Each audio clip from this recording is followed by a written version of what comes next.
தேவன் இந்த தேசத்தில் இவ்விதமாக நம்மை தெரிந்து கொண்டு இவ்விதமான ஒரு ஐக்கியப்படுத்தி கிறிஸ்துவுக்கு ஒரு சீஷர் கூட்டமாக பரலோக பிதாவின் பிள்ளைகளாக புத்திரர்களாக அருமையாக நடத்தி கொண்டு வருகிறார். அல்லேலூயா. பரிசுத்த ஆவி வாழும் ஆலயங்களாக நம்மை நடத்தி கொண்டு வருகிறார். நம்ம எல்லாம் அவர் தமக்குள் ஆவிக்கேற்ற மாளிகையாக கூட்டி கட்டி எழுப்பிக் கொண்டே வருகிறார். ஆமென். ரொம்ப சந்தோஷமான ஒரு காரியம். கர்த்தருக்கு ஸ்தோத்திரம். இந்த நாளிலும் உங்கள் மத்தியிலே எங்களையும் கர்த்தர் கொண்டு வந்தது அவருடைய நோக்கமாக இருக்கிறது. இந்த வருஷம் வர வேண்டாம் என்று தான் சூழ்நிலைகள் இருந்தது, சரீர சூழ்நிலைகள் போன்ற காரியங்கள் இருந்தாலும் தேவ நோக்கம் இருந்ததுனால ஷார்ட் டைம்ல பிளான் பண்ணி வருவதற்கு தேவன் உதவி செய்தார். உங்களை பார்க்கும் பொழுது எங்களுக்கு மிகுந்த மகிழ்ச்சி. விசேஷமாக இங்கே pastor Joel Benny, Mrs Priyadarshini குடும்பத்தை ஆண்டவர் இந்த இடத்திலே கொண்டு வந்து உங்களுக்கு ஆவிக்குரிய மேய்ப்பர்களாக நிறுத்தி பயன்படுத்துகிறது. எங்களுக்கு மிகுந்த சந்தோஷம். இந்த தேவனுடைய திட்டத்தை நினைத்து கர்த்தருக்குள் மகிழ்ச்சி அடைகிறோம். அல்லேலூயா. ஆண்டவர் அவளுக்கு 2 பிள்ளைகளை கொடுத்து குடும்பமாக்கி இன்றைக்கு ஆவிக்குரிய பிள்ளைகளை விசுவாச மக்களையும் ஒன்று சேர்த்து ஒரு கல்லின் மேல் ஒரு கல் வைத்து கட்டடத்தை கட்டுவது போல கர்த்தருடைய ஊழியம் என்கிற அந்த ஆவிக்கேற்ற மாளிகையை ஆண்டவர் ஒவ்வொரு நபர்களாக கூட்டி சேர்த்து உங்களை வைத்து அழகாக கட்டி எழுப்பி கொண்டு வருகிறார். ஆமென். கர்த்தருக்கு மகிமை உண்டாகட்டும். விசேஷமாய் பாஸ்டர் குடும்பத்துக்கு அன்பின் வாழ்த்துக்களை தெரிவித்துக் கொள்கிறேன். உங்களுடைய தியாகம், நீங்கள் எடுக்கிற பிரயாசங்கள் பெரிது. அந்நிய தேசத்தில் வந்து பற்பல சூழ்நிலைகளின் நெருக்கத்தின் நடுவிலும் கூட கர்த்தருக்குள் நிற்பது மிகுந்த பாக்கியம். ஊழியத்திலும் பல்வேறு நாம் நினையாத எதிர்பாராத சூழ்நிலைகள் வழி கடந்து வந்தாலும் கூட இந்த ஊழியர் குடும்பம் அதிலே நிலைத்து நிற்பது இந்த ஊழியத்திற்கு ஒரு பெரிய வெற்றியாக இருக்கிறது. ஆமென். கர்த்தர் ஆசீர்வதிப்பாராக. அதுபோல இந்த சபையின் அங்கத்தினர்களாக இருக்கின்ற எல்லா தெய்வ மக்கள் ஒவ்வொரு குடும்பத்தினருக்கும் அன்பின் வாழ்த்துக்களை தெரிவித்துக் கொள்கிறேன். இந்த சபை ஆராதனைகளில், கூட்டங்களில், பைபிள் ஸ்டடி போன்ற கூட்டங்களில், ஆன்லைன் சர்வீஸ்களில் இது அட்டெண்ட் பண்ணுகிற எல்லா கர்த்தருடைய பிள்ளைகளுக்கும் இயேசு கிறிஸ்துவின் நாமத்தில் வாழ்த்துக்களை நான் தெரிவித்துக் கொள்கிறேன். உங்கள் ஒவ்வொருவர் மேலும் தேவன் வைத்திருக்கிற அந்த நோக்கம் இந்த ஊழியத்தின் மூலம் அது நிறைவேறுவதற்கான கிரியைகள் உங்கள் வாழ்வில் நடப்பதாக. ஆமென். அதைத்தான் நாங்களும் விரும்புகிறோம். அப்போஸ்தலன் பவுல் சொல்லுவார், நாங்கள் உங்கள் விசுவாசத்துக்கு அதிகாரிகளாய் இராமல் உங்கள் சந்தோஷத்துக்கு சகாயராய் இருக்கிறோம் சொல்லி, கிறிஸ்துவுக்குள்ளான சந்தோஷத்துக்கு, வசனத்தின் வழி உள்ள சந்தோஷத்துக்கு, பரிசுத்தாவி தருகின்ற சந்தோஷத்துக்கு, நித்திய மகிழ்ச்சியாகிய பரலோக சந்தோஷத்துக்கு அவைகளை நீங்கள் அடைய நாங்கள் ஒரு சகாயர்களாய் உதவி செய்கிறவர்களாய் இருக்கிறோம். அல்லேலூயா. கர்த்தருக்கு ஸ்தோத்திரம். எனவே தொடர்ந்து கர்த்தர் இந்த ஊழியத்தை மகிமையாக நடத்துவாராக. பெரிய காரியங்களை இந்த ஊழியத்தில் தேவன் செய்தருளுவாராக. அன்பானவர்களே, இந்த ஸ்தாபனத்தினுடைய ஃபுல் காஸ்பல் பெண்டிகாஸ்டல் சர்ச்சினுடைய ஊழியமானது இந்திய தேசத்திலே 1933ஆம் ஆண்டு பாஸ்டர் ஜே ஜான்ரோஸ் என்கிற தேவதாசரை கொண்டு ஆண்டவர் ஆரம்பித்தது. அவர் நாட்களில் இந்த மலேசியாவோடு தொடர்பு உண்டு. காரணம், அவருடைய சரித்திரத்தை பார்க்கும் பொழுது அவர் இப்பொழுது நாங்கள் ஊழியம் செய்து கொண்டிருக்கிற அந்த கடமலை குன்று என்கிற இடம் தான் இந்த ஸ்தாபனத்தினுடைய ஆரம்பம்.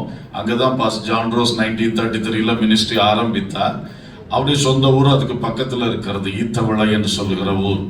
அங்கிருந்து அவர் ஒரு டீச்சராக மலேசியாவிலே அந்த காலத்தில் 1933க்கு முன்னாடி காலத்தில் இங்கே அவர் வேலை பார்த்து கொண்டிருந்தார். அப்படி வேலை பார்த்து கொண்டிருக்கும் பொழுது தான் அவர் அந்த நாட்களில்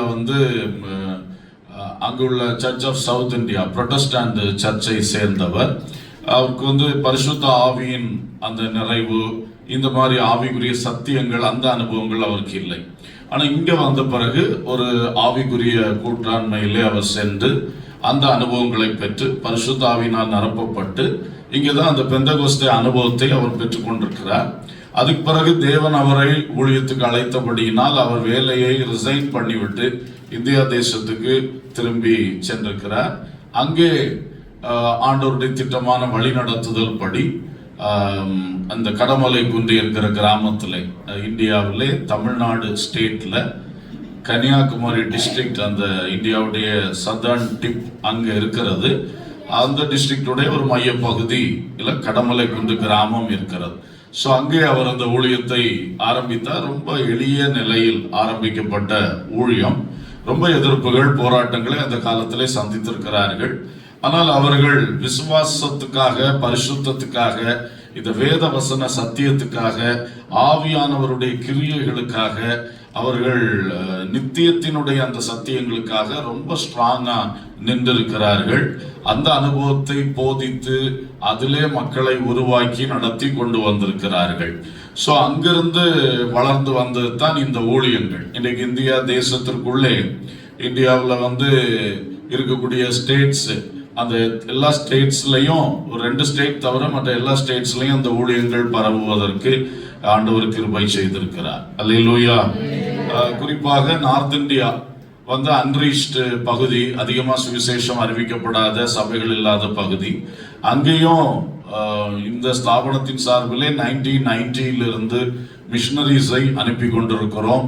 இன்றைக்கு சுமார் 100 மிஷனரி சர்ச்சஸ் நார்த் இந்தியாவின் பல பகுதிகளிலே ஸ்தாபிக்க ஆண்டவர் கிருபை செய்திருக்கின்றார்.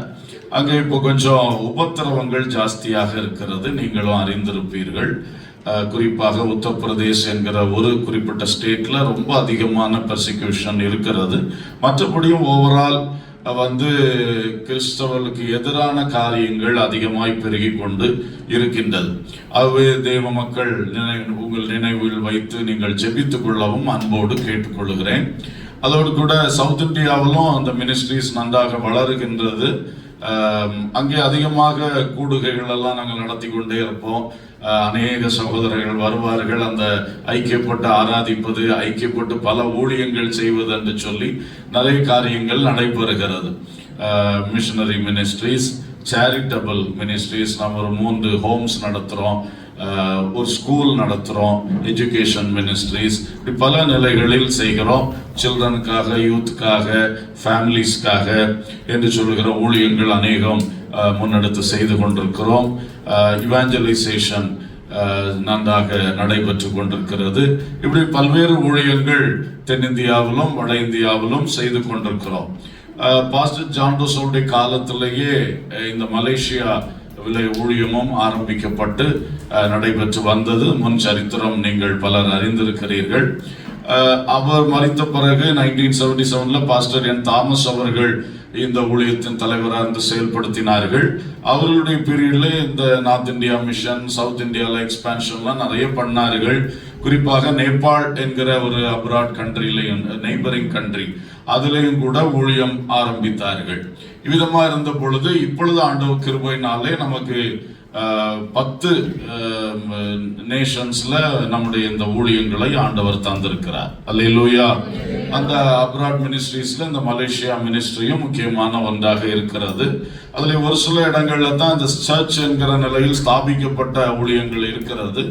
அதுல ஒன்று மலேசியா ஊழியம், இன்னொன்று கல்ஃப்ல, குவைட்ல விதமாய் சபை கூடுகிறார்கள். அது மாதிரி துபாயிலே சபை கூடி ஆராதிக்கிறார்கள். இந்த 3 தேசங்களிலும் ஒரு ஸ்தாபிக்கப்பட்ட நிலை என்று சொல்லலாம்.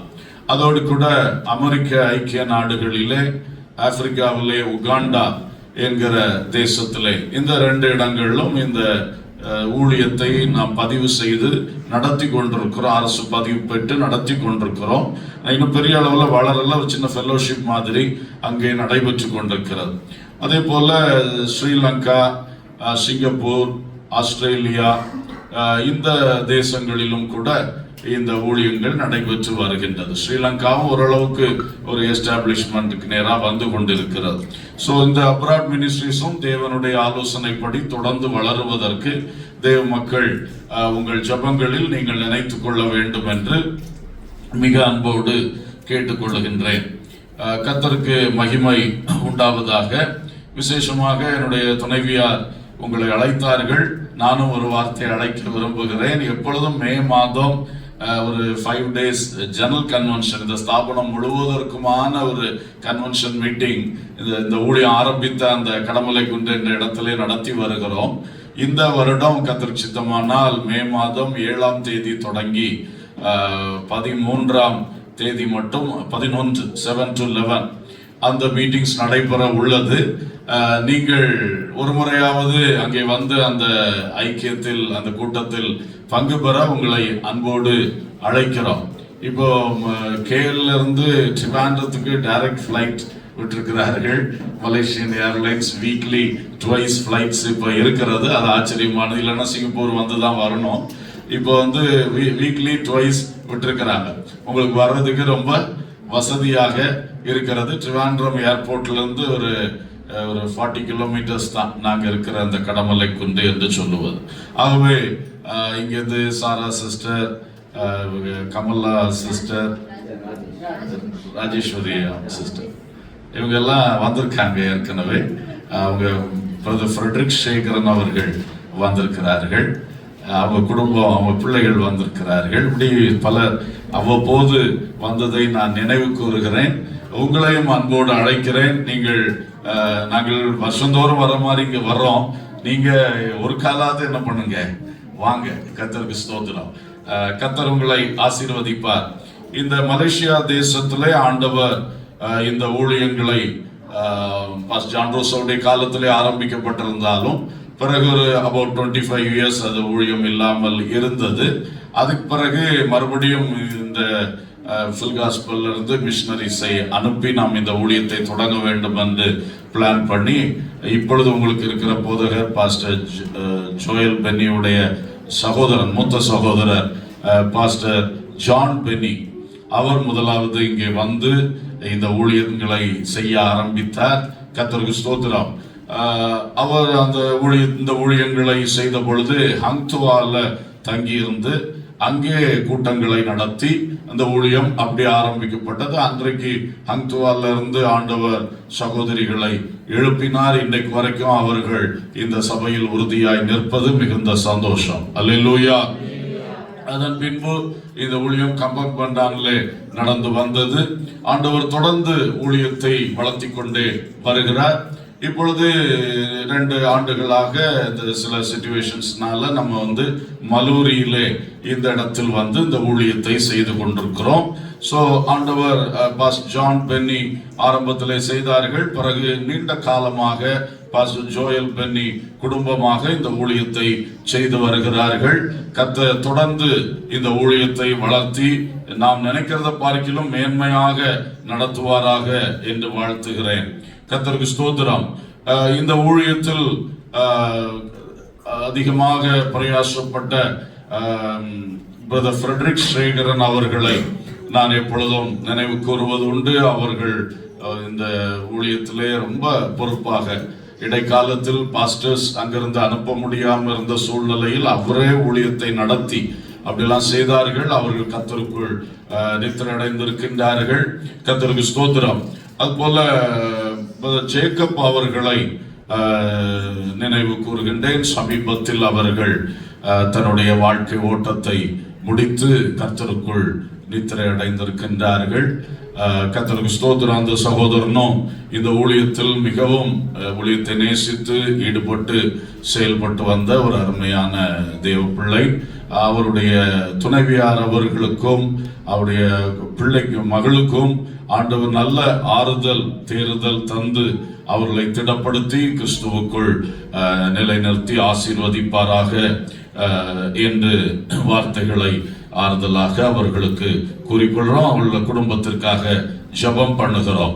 கர்த்தருக்கு ஸ்தோத்திரம். அந்த காலத்திலிருந்தே இந்த ஃபுல் காஸ்பல் மிஷனரிஸ் இங்கே வந்து இந்த ஊழியங்களை செய்கிற காலமெல்லாம் நம்மளோடு இருக்கிற தேவ பிள்ளைகள், விசேஷமாய் பிரதர் துரைராஜ் அவர்கள் அன்று முதல் இன்று வரைக்கும் இந்த ஊழியத்திலே ஒரு பெரிய ஒரு ரைட் ஹேண்டாக அவர்கள் நின்று பல காரியங்களில் செயல்பட்டு வருவது மிகுந்த மகிழ்ச்சி. அதுபோல நான் ஜேக்கப் அவங்க அம்மாவை நான் நினைவு கூறுறேன். அன்னைக்கிலிருந்து இன்னைக்கு வரைக்கும் அவர்கள் இது பண்றாங்க. இது மாதிரி அன்பான தேவ பிள்ளைகள், உங்கள் ஒவ்வொருவரையும் கர்த்தர் இந்த ஊழியத்தில் இணைத்து இன்னைக்கு ஒரு நல்ல ஒரு ஃபெலோஷிப்பாக கிறிஸ்துவுக்குள்ளான நித்தியத்தை அடைகின்ற தரிசனத்தோடு முன் செல்லக்கூடிய ஒரு நல்ல ஃபெலோஷிப்பாக ஆண்டவர் வளர்த்தி கொண்டு வருவது மெய்யாகவே மிகுந்த மகிழ்ச்சி. கர்த்தர் ஆசீர்வதிப்பாராக. கர்த்தருக்கு ஸ்தோத்திரம்.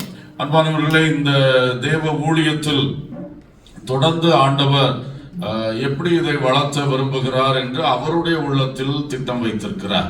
ஸோ அதை நாம் அதை அறிய வேண்டும், அல்லது ஆண்டவர் நமக்கு அதை தெரிவிக்கணும். அவர் அந்த வாசல்களை நமக்கு தொடர்ந்து திறந்து தர வேண்டும். நாம் முன் செல்ல வேண்டும். அந்த காரியங்களை உங்கள் மனதில் கொண்டு நீங்கள் ஜெபித்துக் கொள்ளும்படி அன்போடு கேட்டுக்கொள்கிறேன். இப்போ இந்த தேசங்களில் எல்லாம் ஒரு சர்ச் எஸ்டாப்ளிஷ் ஆகணும்னா கண்டிப்பாக ஒரு ஓன் பிளேஸ் நமக்கு வேணும். ஒரு அந்த மாதிரி ஓன் பிளேஸ்ல நம்ம இருந்துட்டோம்னு சொன்னா அது எஸ்டாப்ளிஷ் ஆயிட்டுன்னு சொல்லி உலக பிரகாரமா ஒரு லேண்ட் அண்ட் பில்டிங் இருக்கும் பொழுது தானே அது எஸ்டாப்ளிஷ் ஆயிருக்குன்னு சொல்ல முடியும். வாடகை வீடுன்னு சொன்னா அவங்க இல்லை மாறி கொடுங்கன்னு சொன்னா நம்ம என்ன செய்ய வேண்டியது இருக்கும், வெக்கேட் பண்ணி மாற வேண்டியது இருக்கும். அதனால அதற்காக அதிகமா ஜெபம் பண்ணுங்க. ஆண்டவர் நினைச்சா இதெல்லாம் லேசான காரியம், நம்ம நினைச்சா இது நமக்கு பெரிய காரியம். ஆனா கர்த்தர் நினைச்சிட்டாருன்னா அவருக்கு இது லேசான காரியம். பூமியும் அது நிறைவும் கர்த்தருடையது என்று வசனம் சொல்லுகிறது. பொன்னும் வெள்ளியும் கர்த்தருடையதுன்னு சொல்லுகிறது. அப்போ நமக்கு என்ன, அவர்கிட்ட தான் எல்லாமே இருக்கு. நம்ம அவர்கிட்ட கேட்கணும். அதுக்கு தான் நான் இந்த வார்த்தையை சொல்லுகிறேன். நம்ம நம்முடைய கர்த்தர் பெரியவர், எல்லையில்லாத காரியங்களை செய்ய வல்லவர். ஆமென். சோ நம்ம ரொம்ப லிமிட்டடா நின்றுட்டு இருக்க கூடாது. நம்மளும் தேவன்கிட்ட கேட்கும் பொழுது நல்லா விசாலமா பெருசா என்ன செய்யணும், கேட்கணும். அதே மாதிரி தான் இந்த விஷயம். ஒருவேளை நம்ம இன்னைக்கு இந்த சிறு மந்தையாக இருக்கிறோம், நம்ம இதெல்லாம் நினைக்க கூட நம்மளுக்கு திராணி இல்லையே அப்படிதான் நம்ம நினைப்போம். உண்மை அப்படிதான். ஆனா நாம் ஆராதிக்கிற தேவன் மகா பெரியவர். அல்லேலூயா. அவர் நினைச்சா இதெல்லாம் சிம்பிளா அழகா என்ன செய்வாரு, நடத்தி தருவார். சோ நம்ம செய்ய வேண்டியது ஒரு மனமா ஜெபம் பண்ணணும். ஒரு மனமா ஜெபம். ஆண்டவரே சீக்கிரம் அந்த ஊழியத்தை ஸ்தாபித்து தாங்க. நாங்க நினைக்கிறத பார்க்கலாம் மேன்மையாய் பெருசா அழகா என்ன பண்ணித்தாங்க, ஸ்தாபிச்சு தாங்க. இப்போ நீங்க ஜெபிக்கும் பொழுது நம்ம இந்த ஒரு சர்ச் இல்ல, நாங்கெல்லாம் மலேசியா இந்த ஊழியத்துல ஆரம்பத்துல இருந்து எந்த தேசத்துலயும் அப்படித்தான் போகும்பொழுது நம்முடைய விஷன் என்னன்னா ஒரு சர்ச் இல்ல, அந்த தேசத்துல ஆண்டவர் இந்த ஊழியத்தை கொண்டு எங்கெங்கே என்னென்ன கிரியை செய்ய விரும்புகிறார் அதை ஆண்டவர் செய்யணும். இந்த நோக்கத்துல தான் நம்ம செய்கிறோம். சோ அந்த ஒரு நோக்கம் இருக்கிறதுனால தேவன் செய்வார். அப்ப அதுல ஒரு முக்கியமா ஒரு சர்ச்சை முதல்ல எஸ்டாப்ளிஷ் பண்ண வேண்டியது இருக்கு. அது மாதிரி ஒரு ட்ரைனிங் அண்ட் பைபிள் டீச்சிங். ஏன்னா நம்ம இந்த தேசத்துல இருந்து கர்த்தருக்காக ஊழியக்காரங்களை நம்ம எழுப்பும் போதுதான் தேசத்தின் பல பகுதிகளில் அவங்க போய் என்ன பண்ணுவாங்க, ஊழியம் பண்ணுவாங்க. அவங்க கிறிஸ்துவுடைய ஊழியத்தை செய்ய செய்ய இந்த தேசத்திலே அநேக சபைகள் எழும்பும். சோ இந்த தேசத்திலேயே ஆண்டவர் தெரிந்து கொண்டு அந்த மாதிரி ஆட்கள் இருக்கிறாங்க, நமக்கு தெரியாது. நமக்குள்ளேயே இருப்பாங்க, நம்ம பிள்ளைகளே இருப்பாங்க. ஆண்டவர் அதெல்லாம் அழகா எழுப்பி கொண்டு வருவார் காலாகாலத்துல. சோ அந்த ஒரு பைபிள் காலேஜ் அல்லது அந்த ட்ரைனிங் சென்டர், ஊழியக்காரங்களை உருவாக்குற டீச்சிங் அண்ட் ட்ரைனிங், அது நமக்கு தேவை. இதையும் நம்ம மனசுல வச்சிருக்கிறோம். இந்தியாவில் இந்த சபையினுடைய வளர்ச்சி அப்படித்தான். அந்த நாட்கள்ல பாஸ் ஜான்ரோஸோடைய காலத்திலேயே அந்த நாட்டில் இந்த பைபிள் காலேஜ் சிஸ்டமேட்டிக் ஸ்டடீஸ் எல்லாம் இருக்காது. ஆனா கர்த்தருடைய ஊழியத்துக்குன்னு அர்ப்பணிக்கிறவங்களும் அவருடைய கேம்பஸ்ல கூட்டி வைத்து அவரோட தங்க வச்சு, ஆனாலும் பெண்ணானாலும் அப்படியே தங்க வச்சு உருவாக்கி சொல்லி கொடுத்து ட்ரெயின் பண்ணி அப்படித்தான் இந்த ஊழியங்கள் விரிவடைந்து இன்றைக்கு இவ்வளவு தூரம் வந்திருக்கிறது. சோ அது நம்முடைய ஊழியத்துல ஒரு பங்கு என்பதை நீங்கள் ஜெபிக்கிறதுக்காக உங்களுக்கு ஒரு விஷன் இருந்தா அதுக்காக நீங்களும் ஜெயிப்பீங்க. நம்ம சேர்ந்து பிரேயர் பண்ணும் பொழுது கர்த்தர் காரியங்களை வாய்க்க பண்ணுவார். அல்லேலூயா. அப்படியாக நாம் இந்த விஷயங்களை செய்ய ஆண்டவர் உதவி செய்வாராக. படிப்படியாய் கர்த்தர் நிச்சயம் வளர்த்துவார். உங்களுக்காக ஜெபிக்கிறோம். நீங்களும் எங்களை நினைவு கூறும் பொழுது ஜெபித்துக் கொள்ளும்படி அன்போடு கேட்டுக்கொள்கிறேன். கர்த்தருக்கு ஸ்தோத்திரம். சில வேளைகளில் இந்த ஊழியங்களை குறித்து நாம் பேசும் பொழுது யாருடைய பேரையாவது நான் சொல்ல எதை விட்டுருந்தேன்னா வருத்தப்பட்டுடக்கூடாது. மனுஷனுக்கு எப்பொழுதுமே மறதி என்பது ஒன்று உண்டு. நம்ம எவ்வளவுதான் கேர்ஃபுல்லா இருந்தாலும் சில சமயம் அப்படி ஆகும். ஆனாலும் நம்ம சில சரித்திரத்தை வருஷத்துக்கு ஒரு காலம் அது கொஞ்சம் நினைவு கூறுவது நல்லது தான். நம்ம எந்த பேஸ்ல நிக்கிறோம், எப்படி நிக்கிறோம் நம்ம புரிந்து கொண்டு நம்ம ஒன்றாக முன் செல்வது அது பெரிய ஆசீர்வாதம். கர்த்தர் கிருபை செய்வாராக. அடியார்களும் நாளை தினம் காலையிலே சிங்கப்பூர் கடந்து செல்லுகிறோம். அங்கே நாளைக்கு இரவு ஒரு சிறப்பு கூட்டம் வைத்திருக்கிறார்கள். அங்கே நமக்கு முதல் நாள் வந்து பாடல் ஆராதனை நடத்தின பிரதர் பென்சாம் ஜாய்சன் அவருடைய பொறுப்பிலே ஒரு ஃபெலோஷிப் நடந்து கொண்டிருக்கிறது. சிலர் கூடி வருகிறார்கள், சேர்ந்து ஜெபிக்கிறார்கள், வசனம் பகிர்ந்து கொள்ளுகிறார்கள். அப்படி இருக்கிறது. அங்கேயும் கூட ஆண்டவர் சீக்கிரம் ஒரு ஊழியத்தை எஸ்டாப்ளிஷ் பண்ணி தர நாம் ஜெபித்து கொண்டிருக்கிறோம். செவ்வாய்க்கிழமை இரவு நாங்கள் ஊருக்கு கடந்து செல்கிறதாக இருக்கின்றது. தொடர்ந்து தேவ மக்கள் ஜெபத்திலே நினைத்துக் கொள்ளுங்கள். இந்த வருஷம் 2025 ஆண்டவர் ஸ்தாபனத்திற்கு ஒரு நல்ல வார்த்தையை தந்தார். நம்முடைய கர்த்தராகிய இயேசு கிறிஸ்துவினாலே நமக்கு ஜெயம் கொடுக்கிற தேவனுக்கு ஸ்தோத்திரம். அல்லேலூயா. 1 கொரிந்தியர் 15:57 இந்த வார்த்தை இருக்கின்றது. நம்முடைய கர்த்தராகிய இயேசு கிறிஸ்துவினாலே நமக்கு ஜெயம் கொடுக்கிற தேவனுக்கு ஸ்தோத்திரம். ஆமென். சோ நிச்சயமாக இந்த வருஷம் உங்கள் வாழ்விலே எங்கே தோல்விகள் இருக்கிறதோ எல்லா தோல்விகளை ஒவ்வொன்றாய் தேவன் மாற்றி ஜெயத்தை தந்தருளுவாராக. ஆமென். குறைவுகளை நிறைவாக்குவாராக. இல்லாமைகளை ஆண்டவர் அற்புதகரமாக சந்தித்து நடத்துவாராக. கஷ்டங்களிலிருந்து விடுதலைக்கு கொண்டு வருவாராக.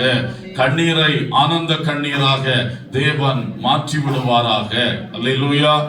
ஆண்டவர் இன்னும் நீங்கள் நினையாத பெரிய காரியங்களை உங்களுக்கு செய்து பெரிய வெற்றியை உங்கள் வாழ்விலே வாழ்வின் ஒவ்வொரு பகுதிகளிலும் தந்தருளுவாராக. ஆமென்.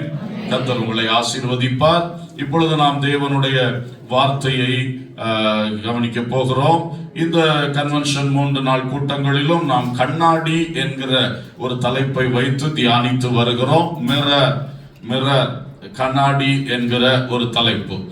முதல் நாள் தேவ வசனம் ஒரு கண்ணாடியை போல இருந்து நாம் அதை பார்க்கும் பொழுதெல்லாம் நாம் நம்மை அறிந்து கொள்ளவும், நம்முடைய வாழ்வில் எது வசன ஒழுங்கின்படி இருக்கு, எது வசன ஒழுங்குக்கு மாறா இருக்கு என்பதை அறிந்து கொள்ளவும், நம்மிடத்தில் ஏதாவது சுத்திகரிக்கப்பட வேண்டிய காரியம் இருக்கா, அழுக்குகள் இருக்கிறதா, அதை கண்டுபிடிக்கவும் இந்த கண்ணாடி உதவுற மாதிரி நமக்கு இந்த தேவ வார்த்தையாகிய வசனமாகிய கண்ணாடியும் நமக்கு ஆவிக்குரிய ஜீவியத்தில் வளர்த்தி கொண்டிருக்கிறது என்று சொல்லி நாம் தியானித்தோம்.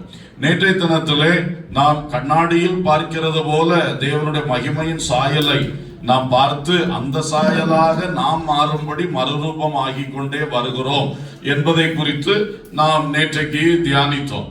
அதுல ஒரு கண்ணாடி என்று சொல்லணும், தேவ ஆவியானவரை தான் சொல்லணும். அவர் தான் வசனத்தின் மூலமும் தம்முடைய வெளிப்பாடுகள் மூலமும் நமக்கு இயேசு கிறிஸ்துவை தேவனுடைய சாயல நமக்கு என்ன பண்ணிட்டே இருக்கிறாரு, காண்பித்து தந்து கொண்டு இருக்கின்றார். அதிலே நம்மை அவர் உருவாக்கி கொண்டும் இருக்கிறார். ஆகவே அவரே ஒரு கண்ணாடி போல அதுவும் ஒரு பிக்சர் மாதிரி அவர் காட்டி காட்டி தந்து நம்மை அழகாக தேவ சாயலில் உருவாக்குறத குறித்து நேற்றைக்கு நாம் தியானித்தோம். இன்றைய தினத்திலே நாம் இன்னொரு வார்த்தையை நாம் கவனிக்கலாம். யாத்ராகம புஸ்தகம் 38 அதிகாரம் 8வது வசனம். யாத்ராகமம் 38:8.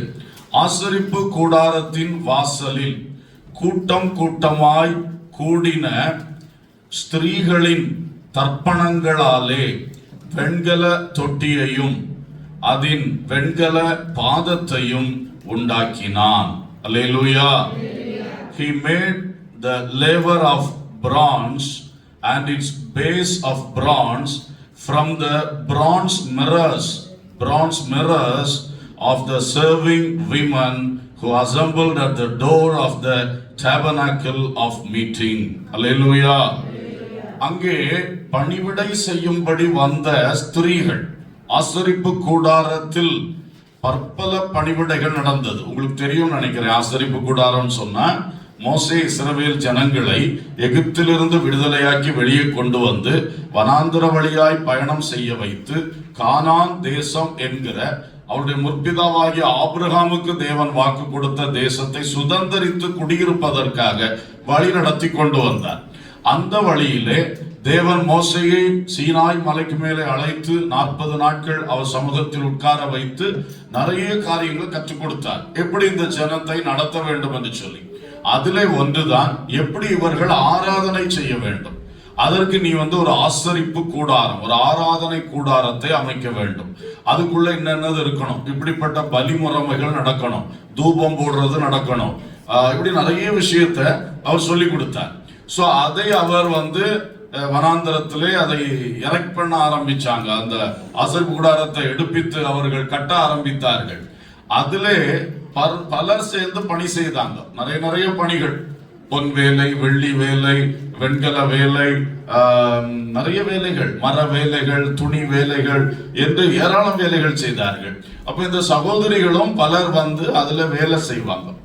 அப்படி வேலை செய்து கொண்டிருந்த சர்விங் விமன், வேலை செய்து கொண்டிருந்த அவர்கள் கையில ஒரு பிரான்ஸ் மிரர் வச்சிருப்பாங்களாம். தமிழ்ல தர்ப்பணம் அப்படின்னு நம்ம வாசித்தோம்.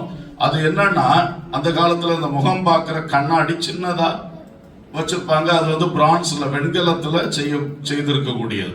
அப்ப அவங்க இது தெரியும், அது கண்ணாடி போல. இது அவங்க எல்லாருமே கைகளில் வைத்திருக்கிற ஒரு பழக்கம் அவர்களுக்கு இருந்தது. அப்ப திடீரென்று அவர்களிடத்திலிருந்து அந்த தர்ப்பணங்களை வாங்கி, அப்ப அவங்களும் சந்தோஷமா கொடுத்திருக்காங்க.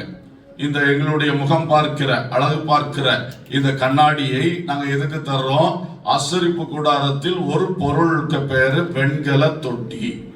அந்த வெண்கல தொட்டி ஃபுல்லாவே வெண்கலத்துல செய்து, அதுக்கு ஒரு பாதம், ஒரு தொட்டி, அது ஃபுல்லாவே இந்த வெண்கலத்துல செஞ்சு வச்சிருக்கோம். அதுல தண்ணீர் ஊற்றி வைப்பாங்க. இந்த ஊழியக்காரர்களாகிய ஆசாரியர்கள் அவர்கள் அந்த பரிசுத்த ஸ்தலத்துக்குள்ளேயும் மகா பரிசுத்த ஸ்தலத்துக்குள்ளேயும் போகும் பொழுது தங்கள் கால்கள் கைகளை எல்லாம் அதுல கழுவிட்டு தான் உள்ள போகணும் என்று ஒரு ஒழுங்கு இருந்தது. அப்ப இதுக்காக அந்த வெண்கல தொட்டி அதை செய்தது பாத்தீங்கன்னா ஸ்பெஷலா இந்த ஸ்திரீகள் பயன்படுத்தின கண்ணாடிகளை வைத்து.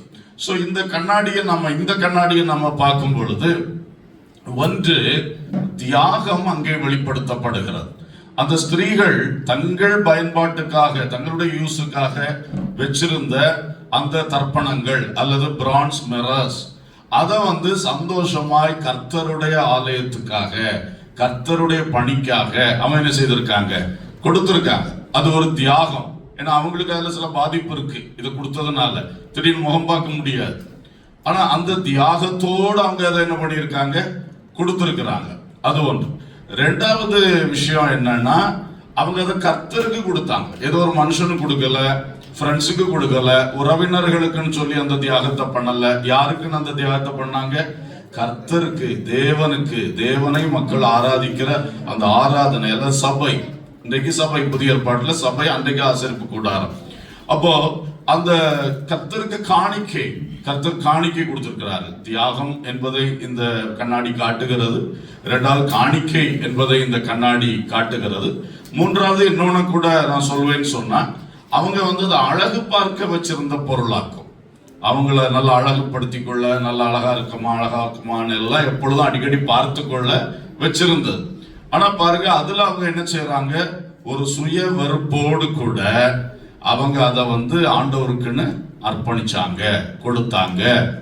இது வேறுபாடு அல்லது விட்டு விலகுதல் என்கிற சத்தியத்தின் ஒரு பகுதியையும் நமக்கு காண்பிக்கிறது. சோ இந்த மூன்று காரியம், இந்த தர்ப்பணம் அல்லது இந்த பிரான்ஸ் மிரர், வெண்கல கண்ணாடி, இதன் மூலமாக நமக்கு வசனத்திலே நாம் இந்த மூன்று முக்கிய காரியங்களை அறிந்து கொள்ள முடியும். இந்த மூணுமே நம்ம லைஃப்ல ரொம்ப இம்பார்ட்டன்ட். தியாகம், கர்த்தருக்கு கொடுத்தல், அடுத்தது கர்த்தருக்காக சில காரியங்களை விட்டு வேறுபடுதல் அல்லது விட்டு விலகுதல். இந்த மூணுமே கர்த்தர் நமக்கு ஒரு சீஷன், ஒரு தேவ பிள்ளை, கிறிஸ்துவை பின்பற்றி வாழுகிற ஒரு தேவ பிள்ளைக்கு வைத்திருக்கக்கூடிய முக்கியமான மூன்று காரியங்கள். ஆனா இது அதிகமா பேசப்படுகிறது இல்லை இந்த காலத்துல. முந்தின காலங்களில் ரொம்ப தியாகத்தை பற்றி அதிக பேச்சுகள் வெளிப்பட்டது. அநேகர் பயங்கர தியாகத்தோடு இருந்தார்கள். இன்றைக்கும் தியாகம் இருக்கிறது. ஒருவேளை அன்றைக்குள்ள தியாகம் என்பது கொஞ்சம் டிஃபரெண்ட். பசி, பட்டினி, வஸ்திரம் இல்லாம இருக்கிறது, தங்குறதுக்கு இடம் இல்லை, அப்படி இப்படி நிறைய தியாகங்களை முந்தின காலங்களில் கேள்விப்பட்டோம். ஒருவேளை இன்றைக்கும் இருக்கு, சிலருக்கு பசி இருக்கு, வஸ்திரம் இல்லாத நிலைமை இருக்கு, சிலருக்கு அப்படியெல்லாம் ரொம்ப இருக்கு. ஆனாலும் இன்னைக்கு வேற விதமான பல தியாகங்கள் நமக்கும் இருந்து கொண்டுதான் இருக்கிறது. கர்த்தருக்கு ஸ்தோத்திரம். ஆகவே இப்படிப்பட்ட விஷயங்கள் நாம் கற்றுக்கொள்ளணும். முக்கியமாக இயேசு கிறிஸ்து ஒரு பெரிய தியாகமாக வாழ்ந்தார். அவருடைய தியாகத்தை குறித்து நான் உங்களுக்கு சொல்லும் பொழுதே அதோடு கூட நாமும் அந்த இயேசுவை பின்பற்றி தியாகிகளாக வாழ வேண்டும் என்கிற ஒரு கருத்தை உங்கள் உள்ளத்தில் பதிய வைக்க விரும்புகிறேன். பிலிப்பியருக்கு எழுதின நிருபம் 2வது அதிகாரம் 4 தொடங்கி 7 வரையிலான வசனங்களை வாசிக்கும் பொழுது நீங்களும் கூட சேர்ந்து வாசிக்கலாம். நாம் சேர்ந்து வாசிப்போம். எல்லாரும் திருப்பிக் கொள்ளுங்கள். பிலிப்பியருக்கு எழுதின நிருபம் 2வது அதிகாரம் 4வது வசனம் தொடங்கி நாம் வாசிக்க போகிறோம். அவனவன் தனக்கானவைகளை அல்ல பிறனுக்கானவைகளையும் நோக்குவானாக. கிறிஸ்து இயேசுவில் இருந்த சிந்தையே உங்களிலும் இருக்க கடவது. அவர் தேவனுடைய ரூபமாயிருந்தும் தேவனுக்கு சமமாயிருப்பதை கொள்ளையாடின பொருளாக எண்ணாமல்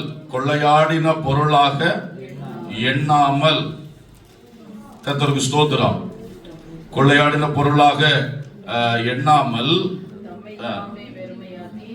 ஸ்தோத்திரம் தம்மை தாமே வெறுமையாக்கி அடிமையின் ரூபம் எடுத்து மனுஷர் சாயல் ஆனார். கர்த்தருக்கு ஸ்தோத்திரம். மனுஷர் சாயல் ஆனார். அப்போ இங்கே பார்க்கிறோம், இன்னொரு வசனம் கூட இருக்குல்ல, 8வது வசனம். அவர் மனுஷ ரூபமாய் காணப்பட்டு மரண பரியந்தம், அதாவது சிலுவையின் மரண பரியந்தமும் கீழ்ப்படிந்தவராகி தம்மை தாமே தாழ்த்தினார். அப்ப இவ்வளவு வசனத்துல அவருடைய தியாகத்தை குறித்து மிக அழகாக சொல்லப்பட்டிருக்கிறது. இயேசு கிறிஸ்துவினுடைய தியாகம் சொல்லப்பட்டிருக்கிறது. கர்த்தருக்கு ஸ்தோத்திரம். இந்த தியாகத்தை ஸ்டெப்பா சொல்லியிருக்கிறது பாருங்கள். முதலாவது ஜெனரல் இன்ட்ரோடக்ஷன் மாதிரி, அவனவன் தனக்கானவைகளை அல்ல பிறனுக்கானவைகளையும் நோக்குவானாக. அல்லேலூயா. அப்ப கிறிஸ்துவின் பண்பு மிக முக்கியமான ஒன்று.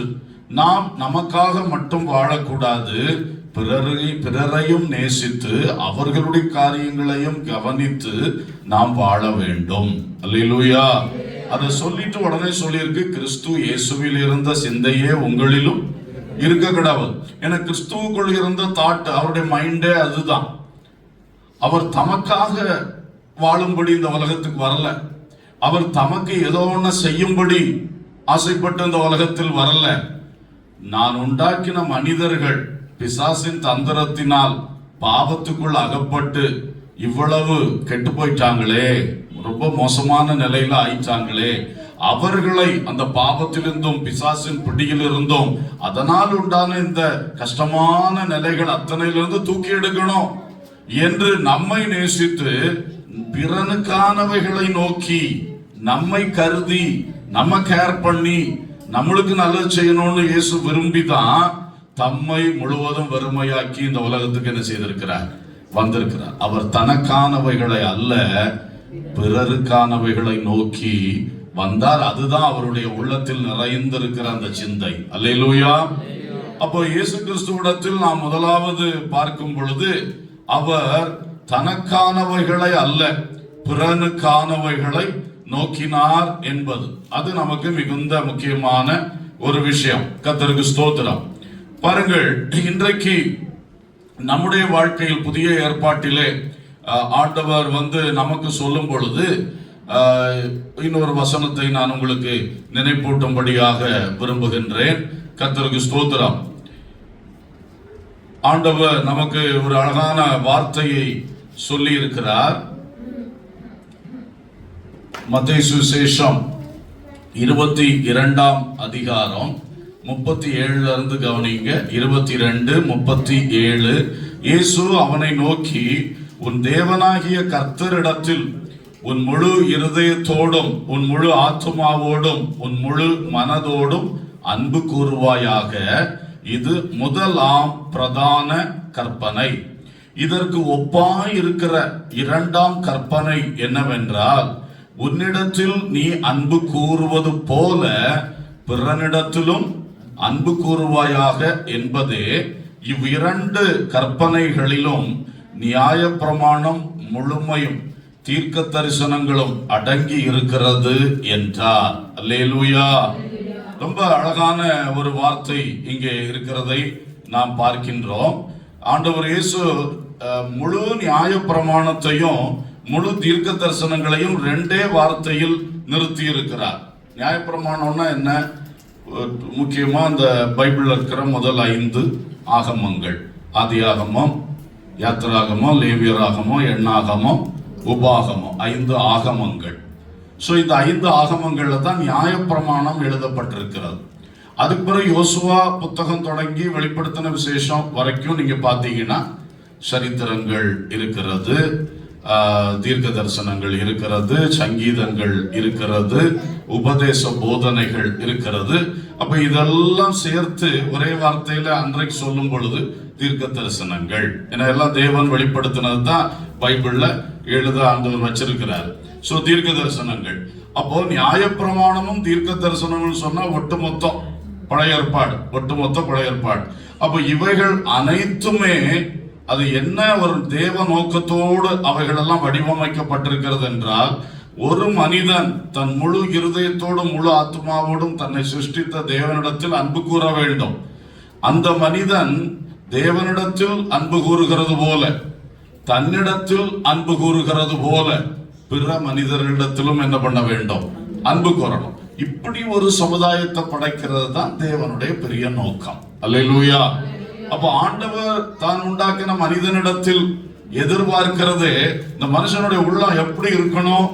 அவர் மேல 100க்கு 100 அன்பு நிறைந்ததா இருக்கணும். அவர் மேல மட்டுமல்ல, அவர் உண்டாக்கின எல்லா சக மனிதர்கள் மேலையும் இந்த ஆத்மா என்ன செய்துட்டு இருக்கணும்? ஃபுல்லா அதே மாதிரி அன்பு கூர்ந்து கொண்டு இருக்க வேண்டும். இதுதான், அதே தான் இயேசு கிறிஸ்துவுக்குள்ளும் நிறைந்திருந்தது. அவர் தம்மை நேசித்து தமக்கு ஒரு உயர்வு கிடைக்கும், தமக்கு ஒரு பேர் புகழ் உண்டாகும், தன்னை எல்லாரும் இப்படி பண்ணுவாங்க அப்படி பண்ணுவாங்க, அதுக்காக வரல. அவர் தேவனாக இருந்தும் அவர் இறங்கி மனுஷனா வந்ததே தனக்காக அல்ல, பிறருக்காக, நமக்காக. அல்லேலூயா. இந்த சிந்தை இன்றைக்கு கிறிஸ்தவர்கள் என்று சொல்லக்கூடிய நமக்குள் இருக்கணும். கிறிஸ்துவை பின்பற்றுகிற கிறிஸ்துவின் சீஷர்கள். இது வரும் பொழுதே எல்லா மறுரூபமும் இதுக்குள்ளே இருக்கு. ஏன்னா ஆண்டவரே சொல்லிட்டாரு, இதுதான் சரியான ஒரு கோர், இதுதான் அடிப்படை உள் கருத்து. இதுதான். இது ஒருத்தருக்குள்ள வர ஆரம்பிச்சுட்டுன்னா எல்லாம் வந்துருது. வேதத்துல சொல்லியிருக்க அத்தனையும் ஃபாலோ பண்றது ரொம்ப ஈஸியா இருக்கும். அல்லேலூயா. அப்ப பாருங்கள், இன்றைக்கு நம்முடைய வாழ்க்கையை இந்த கிறிஸ்துவினுடைய தியாகத்துக்கு முன்பாக நாம் நிறுத்தி நோக்குவோம். அந்த தியாகத்தின் அடிப்படையே உன்னை நேசிப்பது போல நீ பிறனை நேசிக்கணும். முதலாவது நீ தேவனை நேசிக்கணும்.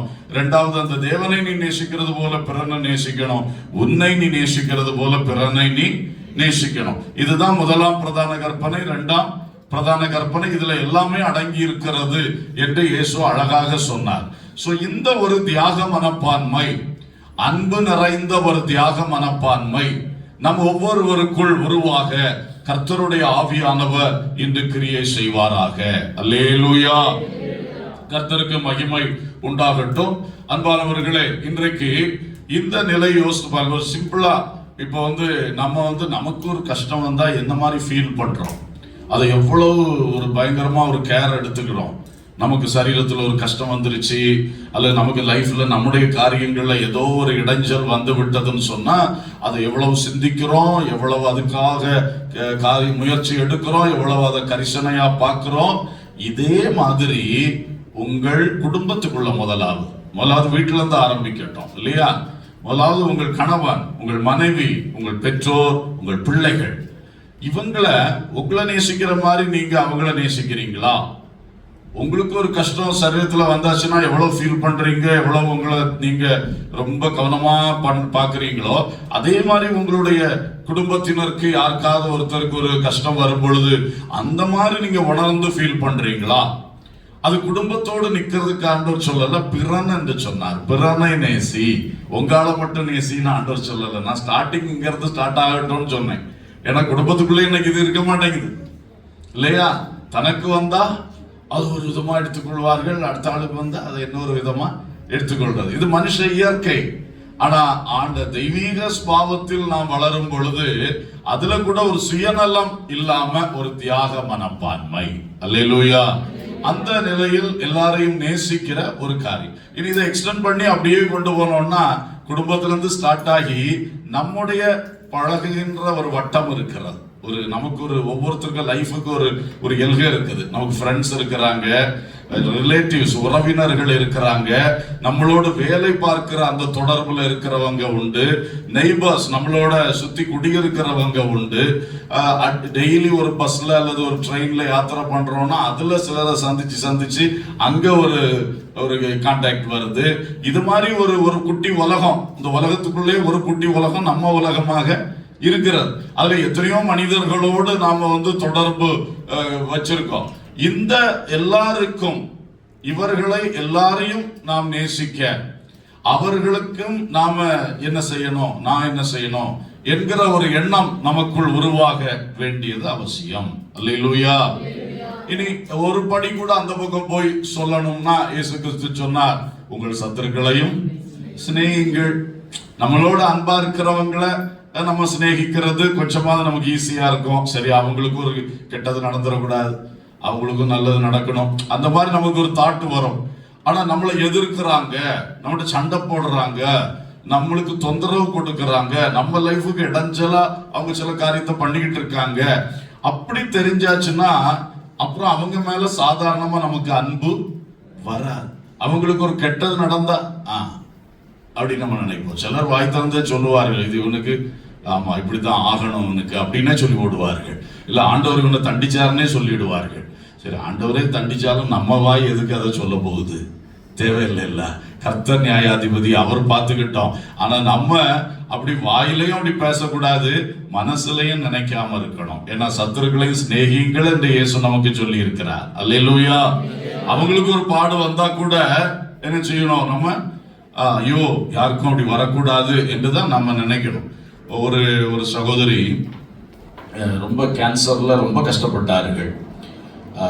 அப்போ அவங்க சொன்ன ஒரு வார்த்தை என்னன்னா, இந்த மாதிரி நான் இன்னைக்கு அனுபவிக்கிற இந்த சரீர கஷ்டம் என் சத்ருவுக்கு கூட வரக்கூடாது அப்படி ஒரு வார்த்தை சொன்னார். என்ன அடிக்கடி அந்த வார்த்தையை யோசிப்பேன், இப்படி ஒரு வார்த்தை சொன்னார்களே, நான் படுற கஷ்டம் என் பிள்ளைகளுக்கு வந்துடக்கூடாதுன்னு பொதுவாக சொல்லுவா, இல்லை எங்க ஆளுகளுக்கு வந்துடக்கூடாது அப்படி சொல்லுவாங்க நினைப்பாங்க. இவங்க சொன்ன வார்த்தை, நான் இன்னைக்கு படுற பாடு என் சத்துருக்களுக்கு கூட என்ன செய்யக்கூடாது, வரக்கூடாது. அப்போ பாருங்க, அந்த மாதிரி ஒரு தாட்டு வருது. இது மாதிரி நம்ம எல்லாரையுமே தேவன் படைத்த மனிதர்கள், சிலர் நல்லவர்களா இருப்பாங்க, சிலர் கெட்டவர்களா இருப்பாங்க, சில காரியத்தில் நல்லதா இருப்பா, சில காரியத்தில் கெட்டவர்களா இருப்பா. நம்மள்டையும் எல்லாம் 100% நம்ம கரெக்ட்னு யாரும் சொல்ல முடியாது, நம்முடைய குறைகள் இருக்கிறது.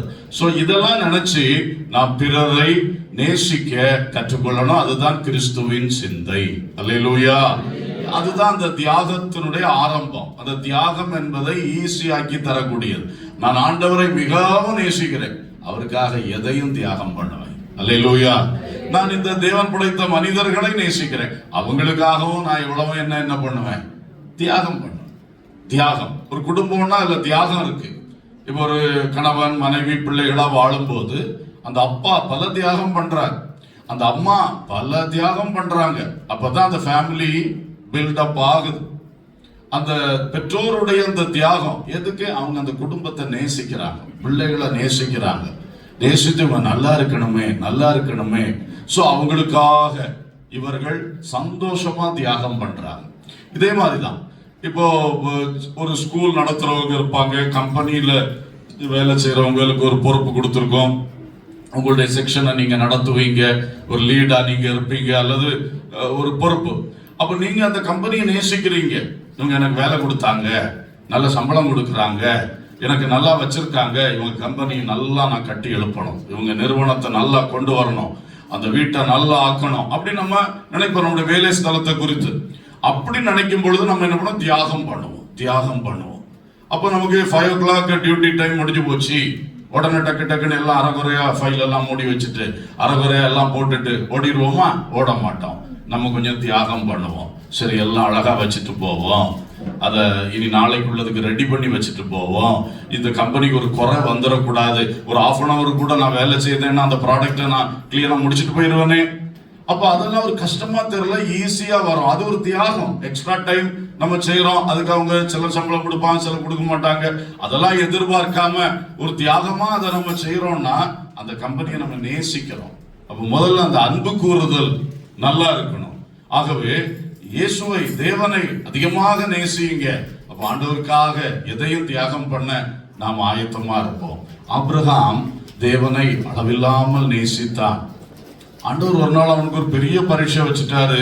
நீ உன் சொந்த குமாரனை கொண்டு எனக்காக என்ன பண்ணிரு, பலி செலுத்திரு. இது பயங்கரமான ஒரு சோதனை. துணிச்சிட்டான் பாருங்க. அவன் அதுக்கு அந்த பக்கம் இந்த பக்கம் சிந்திக்கவே இல்லை. என்ன நடக்கும், என்ன நடந்தாலும் சரி, கர்த்தர் சொன்னார் நான் அவரை நேசிக்கிறேன், அவருக்காக எதையும் நான் தியாகம் பண்ணுவேன், என் சொந்த பிள்ளைய வேணா தியாகம் பண்ணுவேன். அப்படி போயிட்டான் மோரியா மலைக்கு. பலிபீடத்தை கட்டிட்டான். பிள்ளைய அவன் பையனை பிடிச்சு அங்க படுக்க வச்சுட்டான். கத்திய கையில எடுத்துட்டான். எடுத்த உடனே கர்த்தர் ரொம்ப கவனமா இருக்கிறார். கத்தி எடுக்கணும், ஆனா என்ன செய்யக்கூடாது, போட்டுறக்கூடாது. அதுல அவரு தான் ரொம்ப கவனமா இருக்காரு. இவன் ரெடியா இருக்கான். அவர் கரெக்டா சொன்னார், பிள்ளையாண்டான் மேல் உன் கையை போடாதே. கரெக்டா நடத்திட்டாரு. டெஸ்ட்ல இவர் பாஸ் ஆகிட்டார். பாஸ் இல்ல, ஃபர்ஸ்ட் ரேங்க் வாங்கிட்டாரு ஆபிரகாம். அல்லேலூயா. பாருங்க, சில வேளை இப்படித்தான். அப்ப கர்த்தர் ஏன் அதை செஞ்சாரு? அவன் எவ்வளவு தன்னை நேசிக்கிறான்னு ஒரு டெஸ்ட் வச்சுட்டார். ஆண்டவருடைய இதை பாருங்களேன்.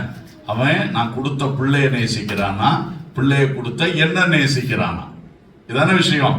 இதே மாதிரிதான் நம்மகிட்ட ஆண்டவர் சில வேலை செய்வார். நான் இவன் வேலையை நேசிக்கிறானா, இவனுக்கு கொடுத்த வீட்டை நேசிக்கிறானா, இவனுக்கு கொடுத்த குடும்பத்தை நேசிக்கிறானா, எதை நேசிக்கிறான்? அல்லது இதையெல்லாம் கொடுத்த என்னை நேசிக்கிறானா? அல்லேலூயா. அதுக்குதான் சில சமயம் டெஸ்ட். அப்ப அதெல்லாம் ஒரு தியாகம் செய்ய வேண்டிய ஒரு சூழ்நிலை நமக்கு வருகிறது. அந்த தியாகம் எப்படி ஆபிரகாமுக்கு இவ்வளவு ஈஸியா இருந்துச்சுன்னா, அவ்வளவு தூரம் தன் தேவனாகிய கர்த்தரை முழு இருதயத்தோடு முழு ஆத்மாவோடு அன்பு கூர்ந்தான். அல்லேலூயா. ஈசாக்கு மேல அவன் அன்பு கூறலையா? கண்டிப்பா ஈசாக்கு மேல அவ்வளவு அன்பு அவன் வச்சிருந்தான். ஆனா தேவனுடைய அன்புக்கு மேல இந்த பிள்ளைக்கு அன்பை கொண்டு அவன் என்ன செய்யல, வைக்கல. அந்த பிரையாரிட்டியில கரெக்டா இருந்தான். ஃபர்ஸ்ட் ஆண்டவர் தான், ஃபர்ஸ்ட் அண்ட் ஃபார்மோஸ்ட் தேவன். அதுக்கு அடுத்தபடிதான் அடுத்தது எல்லாம். அதை கரெக்டா வச்சிருந்தான். அவன் அப்படி செய்தான். இன்றைக்கு அன்பானவர்களே, இந்த தியாகம் நமக்குள் உருவாக, நம்ம வீட்டுக்குள்ள, நம்ம வேலை ஸ்தலத்துல, நம்ம சமுதாயத்துல, நம்ம சபைக்குள்ள கூட பல காரியம் செய்ய வேண்டி இருக்கு. தியாகம் அநேக மக்களுடைய தியாகத்தினாலதான் ஒரு சபையை கட்டி எழுப்பப்படுகிறது. ஒரு ஊழியக்காரருடைய தியாகம், சபை மக்களுடைய தியாகம், எல்லாரும் தியாகம் அவரவர் நிலையில தியாகம் பண்ணும் பொழுது கர்த்தருடைய ஊழியம் எழும்புறது. எங்கும் அப்படிதான். இந்த உலகம் இவ்வளவு தூரம் அழகா ஃபங்க்ஷன் ஆயிட்டு இருக்குன்னா எவ்வளவு பேர் தியாகம் பண்ணி உழைக்கிறதுனாலதான் இந்த உலகம் என்ன செய்துட்டு இருக்கு, இப்போ ரன் ஆயிட்டு இருக்கு. கர்த்தருக்கு ஸ்தோத்திரம். சரி, தியாகம் என்பது மிக மிக முக்கியமான விஷயம். நீங்கள் இந்த தியாகம் என்கிறதுல இயேசுவை பின்பற்றுவீர்களாக. அல்லேலூயா. இயேசு கிறிஸ்து நாம் இங்கே பார்த்தோம், தனக்கானவைகள் அல்ல பிறனுக்கானவைகளை நோக்கணும் சொன்னார். அடுத்தது 6ஆம் வசனத்துல நம்ம பார்த்தோம், அவர் தேவனுடைய ரூபமாய் இருந்தும் தேவனுக்கு சமமாய் இருப்பதை கொள்ளையாடின பொருளாக எண்ணாமல் தம்மை தாமே வெறுமை ஆக்கினார். அல்லேலூயா. இந்த தியாகத்தில் இயேசு செய்த ஒரு காரியம், தம்மை வெறுமையாக்கினார். He emptied himself. தனக்கு இருந்ததை அப்படியே என்ட்ரி பண்ணிட்டார், வெறுமையாக்கிட்டார். இது ஒரு பெரிய அவருடைய தியாகத்தினுடைய ஒரு கிரியை. என்ன அவருக்கு இருந்தது? ஏதோ கொஞ்சம் பொருள் கையில இருந்து அதை வெறுமையாக்கிட்டாரு, கொஞ்சம் பணம் இருந்துச்சு வெறுமையாக்கிட்டார். அது அப்படி அல்ல. இது பெரிய விஷயம். தேவனுக்கு சமமா இருந்தார், தேவனுடைய ரூபத்தின்படியே இருந்தவர். அந்த பெரிய பொசிஷனை, அந்த பெரிய அந்தஸ்தை அப்படியே வெறுமையாக்கிட்டு பூமியில மனுஷனாக என்ன பண்ணாரு, இறங்கி வந்தார். இது மகா பெரிய தியாகம். அல்லேலூயா. நம்முடைய தேவன் அவர் வந்து 3 personalities in one essence. அதாக நம்முடைய அந்த காட்ஸ் ட்ரினிட்டி உடைய அடிப்படை திருத்துவ தேவன், பிதா, குமாரன், பரிசுத்தாவி, 3 பேரும் 3 நபர்கள். ஆனால் மூவருக்கும் ஒரே எசன்ஸ், அவங்களுக்குள்ள ஒரு மாற்றம் இல்லை. அந்த காட் ஹெட் என்று சொல்லுவது மூவரும் ஒன்றாயிருக்கிறார்கள், ஆனால் ஒரே நபராக இருக்கிறார்கள் என்று அர்த்தம் அல்ல. In great oneness they are one, but they are in three persons. இதுதான் அந்த நம்முடைய விசுவாசம். இதான் பைபிள் முழுவதும் நாம கடைந்து எடுத்து பார்க்கும் பொழுது தேவனை பற்றி வெளிப்படுகிற சத்தியம். அல்லேலூயா. அப்போ இதுல பார்க்கும்போது பிதா, குமாரனாகிய இயேசு கிறிஸ்து, பரிசுத்தாவியாகிய தேவன் 3 பேரும் கோ ஈக்குவல். ஒருவர் பெருசு ஒருவர் சிறுசு அப்படி கிடையாது. அங்க அவங்க 3 அதான் தேவனுக்கு சமமா இருந்தார். இப்பொழுதும் அப்படிதான் இருக்கிறார். இயேசு கிறிஸ்து பிதாவுக்கு சமமானவர், கோ ஈக்குவல் டு காட். பரிசுத்தாவியானவரும் அதே மாதிரி தான். அப்ப அந்த தேவனுக்கு சமமா இருந்தவர் இப்ப என்ன பண்ண வேண்டியிருக்கு? சிலுவையில் வந்து மனுக்குலத்துக்காக ஜீவனை கொடுத்து ரட்சிப்பை உண்டு பண்றதுக்காக இதையெல்லாம் வெறுமையாக்கி வச்சுட்டு தான் இந்த பூமிக்குள்ள இறங்கி வரணும். இந்த யூனிவர்ஸ் முற்றிலும் நம்ம பார்த்தோம்னா அதுல இந்த பூமி என்பது ஒரு சின்ன மண்ணுருண்டை தான். யூனிவர்ஸ் கேலக்சி எல்லாம் நம்ம பார்க்கும்போது அங்க சூரிய குடும்பம், அந்த ஒரு சோலார் ஃபேமிலியை நம்ம பார்த்தாலே அதிலே பூமி ரொம்ப சின்னதுதான். இந்த எல்லாவற்றையும் உண்டு பண்ணி பரலோகத்தில் வீற்றிருக்கிற மகத்துவம் உள்ள தெய்வம் அவர் வந்து அங்கிருந்து இறங்கி இந்த குட்டி பூமி உருண்டைக்குள்ள வந்து ஒரு மனுஷனா வாழணும்னா இதை நம்ம அறிவுக்கு இதை வந்து எடுத்து தியானிக்க தெரியாது, முடியாது நமக்கு. உங்களை எறும்பா மாறுங்கன்னு சொன்னா எப்படி இருக்கும்? எறும்பா போங்க கொஞ்ச நாளைக்கு, ஒரு 33 வருஷம் நீங்க எதுக்கு எப்படி இருங்க, கொஞ்சம் எறும்பா போயிருங்கன்னா எப்படி இருக்கும்? இது அதை விட பெருசாக்கும். இயேசு பரலோகத்திலிருந்து இங்க இறங்கி வந்தது. கொஞ்சம் சிந்திச்சு பாருங்க, எவ்வளவு பெரிய ஒரு தியாகம். தம்மை வெறுமையாக்கினார். அந்த பவர், அந்த அத்தாரிட்டி எல்லாத்தையும் கொண்டு வந்து உட்கார முடியாது, பூமி தாங்காது. அதையெல்லாம் அங்க என்ன செய்து தான் வரணும்? வெறுமையாக்கி வச்சுட்டு தான் வரணும். அப்படி இயேசு தியாகத்தோடு இறங்கி வந்தார். அல்லேலூயா. யாருக்காக? நமக்காக. நாம தான் தப்பு செய்தோம். ஆதாம் தான் தப்பு செய்தார், ஆதாமும் ஏவாளும். தேவன் தப்பு செய்யல. ஆனா தண்டனையை யார் எடுத்துக்கிட்டா? இப்போ இவரெல்லாம் தண்டிக்கணும். தப்பு செய்தவரை தான் தண்டிக்கணும், மனுஷனை தான் தேவன் தண்டிக்கணும். ஆனா மனுஷன் மேல் வைத்த பெரிய அன்பு, மனுஷன் தப்பு செய்திருக்கான், அவன் தண்டனையை இவர் சிலுவையில தன்மையில அடைகிறார். எப்பா, என்ன பெரிய அன்பு, என்ன பெரிய தியாகம். அதற்கு அவர் தன்னைத்தான் வெறுமையாக்கி இறங்கி வந்தார். அல்லேலூயா. இந்த கிறிஸ்துவை பின்பற்றுகிறவர்களுக்கு இந்த கோர் வேல்யூஸ் உள்ள ஃபார்ம் ஆகணும். இந்த அடிப்படை காரியங்கள் நமக்குள் வராம நானும் கிறிஸ்தவன், நானும் விசுவாசின்னு சொன்னா ஒரு விஷயமும் இல்லை. சும்மா பேருக்கு நம்ம சொல்லிக்கிட்டு இருக்கலாம். ஆனா இதுதான் பைபிளுடைய கோர் டீச்சிங். இயேசு கிறிஸ்துடைய டீச்சிங்ஸ்ல கோர் விஷயமே இதுதான். இந்த தியாகம் இயேசு எப்படி வாழ்ந்தாரோ அது போல நம்மளும் அவரை பின்பற்றி வாழும். அப்போ இயேசு நமக்காக தன்னுடைய மேன்மையான இந்த அந்தஸ்துகள், அகிலாண்டத்தையே வழி நடத்துகிறவர் இயேசுவாக்கும் இல்லையா? இந்த நட்சத்திரங்களை எல்லாம் பேர் சொல்லி அழைத்து நடத்துகிறார். அப்ப அந்த பெரிய அதிகாரத்தை அவர் விட்டுட்டு இறங்கி இருக்கிறார். இதே மாதிரி சில இடங்களில் நாமும் இயேசுக்காக அல்லது மக்களுடைய வாழ்வின் முன்னேற்றத்துக்காக, உங்கள் சொந்த ஆட்களா இருக்கலாம், மற்றவர்களா இருக்கலாம், அவங்களுக்காக நாம சில இது இழக்க வேண்டியது வரும். நாம சில இடத்துல ஸ்டெப் டவுன் பண்ண வேண்டியது வரும், சிலது விட்டு கொடுக்க வேண்டியது வரும், சில காரியங்களை நம்மிடத்தில் இருக்கிற வெறுமையாக்க வேண்டியது வரும். அதற்கும் நாம் ஆயத்தமாக இருக்க வேண்டும். அல்லேலூயா.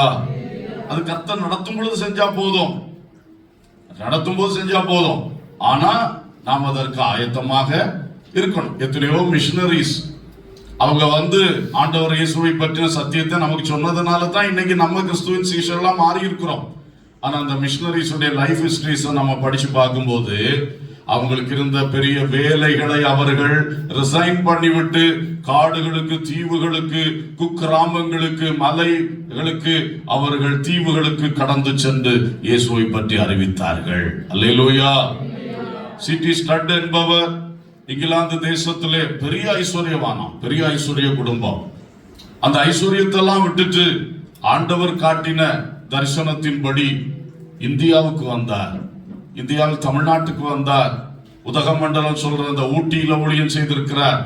ஆப்பிரிக்காவுக்கு 60வது வயசுல தேவன் அனுப்பினார். 60 இயர்ஸ் ரிட்டையர்மெண்ட் ஏஜ்ல ஆப்பிரிக்காவுக்கு அனுப்பினார். அங்க போனார். அங்க போய் ஊழியம் செய்து சபைகளை ஸ்தாபித்தார். அவர் பெரிய ஐஸ்வர்யம் அதெல்லாம் வெறுமையாக்கி விட்டு போய் பாடுகளை அனுபவித்தார். கேம்பிரிட்ஜ் 11ல அவர் ஒன்று. கேம்பிரிட்ஜ் யூனிவர்சிட்டி அந்த காலத்திலிருந்து இந்த காலம் வரைக்கும் உலக புகழ் பெற்றது. அதுல கேம்பிரிட்ஜ் 11 என்று சொல்லுவார்கள். 11 டிபார்ட்மெண்ட்ஸ் உடைய ஹெட்ஸ். அதுல இவர் ஒரு ஹெட்டா.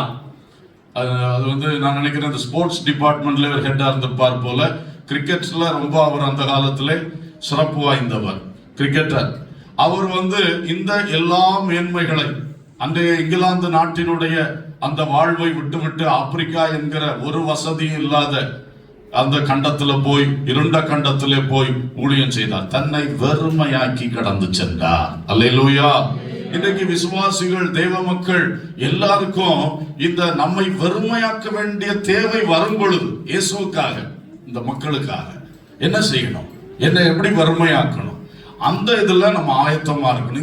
இந்த மாதிரி நான் இன்னைக்கு சொல்லும் பொழுது உங்களுக்குள்ள அந்த இது உருவாகணும். அந்த உள்ளத்துக்கு ஆழத்துல ஆவியானவரை உருவாக்க ஆரம்பிச்சிட்டாருன்னா அப்புறம் அந்தந்த கட்டம் வரும் பொழுது அவர் எப்படி நம்மளை யூஸ் பண்ணணுமோ அவர் யூஸ் பண்ணுவார். அல்லேலூயா. அது அவருடைய சித்தம், அவருடைய செயல். ஆனா நமக்குள்ள இந்த இது உருவாகணும். அது ரொம்ப முக்கியம். வெறுமை ஆக்கினார், தன்னை வெறுமை ஆக்கி அவர் வந்தார். அடுத்து சொல்லியிருக்க, அவர் வெறுமை ஆக்கி அடிமையின் ரூபம் எடுத்து மனுஷர் சாயல் ஆனார். அடிமையின் ரூபம்னு ஏன் ஒரு வேர்டு அங்க கொடுத்திருக்கு? தேவன் எதுக்கும் கட்டுப்பட்டவர் கிடையாது. nothing can limit God. அவர் லிமிட்லெஸ். அவரை யார் கட்டுப்படுத்த முடியும்? எதுவுமே அவரை லிமிட் பண்ண முடியாது. ஆனா அவர் இப்ப எங்க வர்றாரு? ஒரு மண் சரீரத்துக்குள்ள வர்றாரு. கன்னிமரியாருடைய வயிற்றில் அவருக்கு என்ன கொடுக்கப்படுது? ஒரு சரீரம், மனுஷ சரீரம், மண் சரீரம்.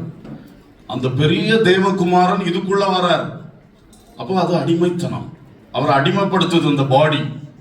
இந்த பாடியில் அவர் வாழும்போது பசி வரும், தாகம் வரும், தூக்கம் தேவைப்படுது. அவர் டிராவல் பண்ண ஒரு கழுதையில ஏறி போறார், ஒரு படகுல ஏறி போறார். எவ்வளவு கஷ்டங்கள். இதெல்லாம் இந்த தேவன் ஒரு இந்த மாதிரி எந்த ஒரு அடிமைத்தன கட்டும் அவருக்கு கிடையவே கிடையாது. ஆனா அடிமையின் ரூபம் எடுத்தார். அவருடைய தியாகத்தை நம்மளால பேச வார்த்தை இல்லை. அதை நினைச்சா தாங்கும் இருதயம் நமக்கு இருக்காது. அவ்வளவு பெரிய தியாகம் இயேசு நமக்காக செய்திருக்கிறார். அல்லேலூயா. அந்த தியாகத்தை தான் உனக்குள்ளே நான் வைக்கிறேன். மகனே, மகளே, நீயும் என் சீஷனாயிரு, என் சீஷனாயிரு ஆண்டவர் சொல்றார். அல்லேலூயா. இதுக்கு நம்ம இடம் கொடுக்கணும். நம்ம உள்ளங்கள்ல இது பதியணும். நம்ம பிள்ளைகள் அப்படி எழும்பணும். ஒரு கட்டப்பட்ட நிலைக்குள்ள வர்றது, நல்ல விடுதலையா இருந்துட்டு அந்த மேன்மையான அந்தஸ்து அதெல்லாம் விட்டுட்டு கீழே இறங்கி ஒன்றும் இல்லாத ஒரு நிலைக்கு வர்றது, அது இயேசு ரொம்ப ஒரு வித்தியாசம். அது அடிமையின் ரூபம் எடுத்தார். ஒரு கட்டப்பட்ட நிலைக்குள் வந்திருக்கிறார். கர்த்தருக்கு ஸ்தோத்திரம். அடிமையின் ரூபம் எடுத்து அவர் அடுத்து என்ன பண்றார்? மனுஷர் சாயல் ஆனார். அல்லேலூயா. இந்த மனுஷன் யாரு? அவர் ஒரு நாள் பூமிக்கு பூமியில மண்ணை கையில எடுத்து மனுஷ உருவத்தை உருவாக்குறார். நம்முடைய ரூபத்தின்படியையும் நம்முடைய சாயலின்படியையும் மனுஷனை உண்டாக்குவோமாக என்று பிதா குமாரன் பரிசுத்தாவிய தெய்வம் உருவாக்குனது. மண்ணில இருந்து எடுத்து அப்புறம் அப்படி ஃபூன்னு சொல்லி நாசியில என்னத்தை ஊதினாரு? அவருடைய ஜீவ சுவாசத்தை ஊதினார். உடனே மனுஷனுக்கு ஜீவன் வந்துருச்சு. மனுஷனுக்கு ஒரு ஆத்மா உருவாயிடுச்சு.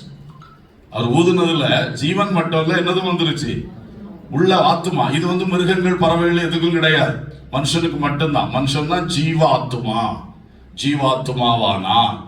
அப்படிதான் மனுஷனை அவரே உருவாக்கினார். இப்ப அந்த மனுஷனில் ஒருவனாக அவர் மாறணும்னா என்ன தியாகம், என்ன தியாகம். மனுஷ சாயல் ஆனார். மனுஷ சாயல் ஆகி ஒரு ஏழை குடும்பத்துல பிறந்தார். ஐயா, சரி, இவ்வளவு பெரிய தியாகம் இயேசு பண்ணியிருக்காருல்ல, அப்ப அவரை ஒரு ராஜா குடும்பத்துல பிறக்க வச்சிருக்கலாமா இல்லையா? இந்த சாஸ்திரிகள் கூட என்ன பண்ணாங்க? ஏரோது வீட்டுக்கு போயிட்டாங்க. நேரா ஏரோது அரண்மனைக்கு போயிட்டாங்க. யூதருக்கு ராஜா பிறந்தா கண்டிப்பா குடிசை வீட்டுல பிறந்திருக்க மாட்டாரு, இங்கதான் பிறந்திருப்பாரு, அரண்மனையில தான் பிறந்திருப்பார். ஆனா இங்க பார்த்தா யூதருக்கு ராஜா மட்டுமல்ல, சர்வலோகத்தின் ராஜாதி ராஜா எங்க படுத்திருக்கிறாரு? வீடு கூட இல்லையா, ஒரு தொழுவம். அந்த தொழுவத்துல ஒரு குஷன் பெட்டும் இல்ல, ஒரு சாதா பெட்டும் இல்ல. இந்த ஆடு மாடு புல்லு சாப்பிடுகிற முன்னணை, புல் தொட்டின்னு மலையாள டிரான்ஸ்லேஷன்ல போட்டிருக்கு. புல் தொட்டியில படுத்திருந்தார் அப்படின்னு சொல்லி. ஆடு மாடு புல்லு சாப்பிடுறதுக்குள்ள அந்த ட்ரஃப்ல படுத்திருக்கிறார். கர்த்தருக்கு ஸ்தோத்திரம். என்ன தாழ்மை! அப்போ இனி ஒரு தாழ்மைப்படுறதுக்கு இடம் இல்லை, இனி ஒரு வெறுமையாக்குறதுக்கு இடம் இல்லைன்னு சொல்லி 100% ஒரு பெரிய தியாகத்துல அவர் வந்திருக்கிறார். அல்லேலூயா! ஒரு பெரிய எக்ஸாம்பிள் செட் பண்ணி இருக்கிறார் நமக்கு. ஒன்று, நம்மை ரட்சிப்பதற்கு அதுக்காக செய்தார். இரண்டாவது, நீயும் இதை ஃபாலோ பண்ணணும் என்று ஒரு மாடல் நமக்கு வைப்பதற்கு இயேசு இதை செஞ்சிருக்கிறார்.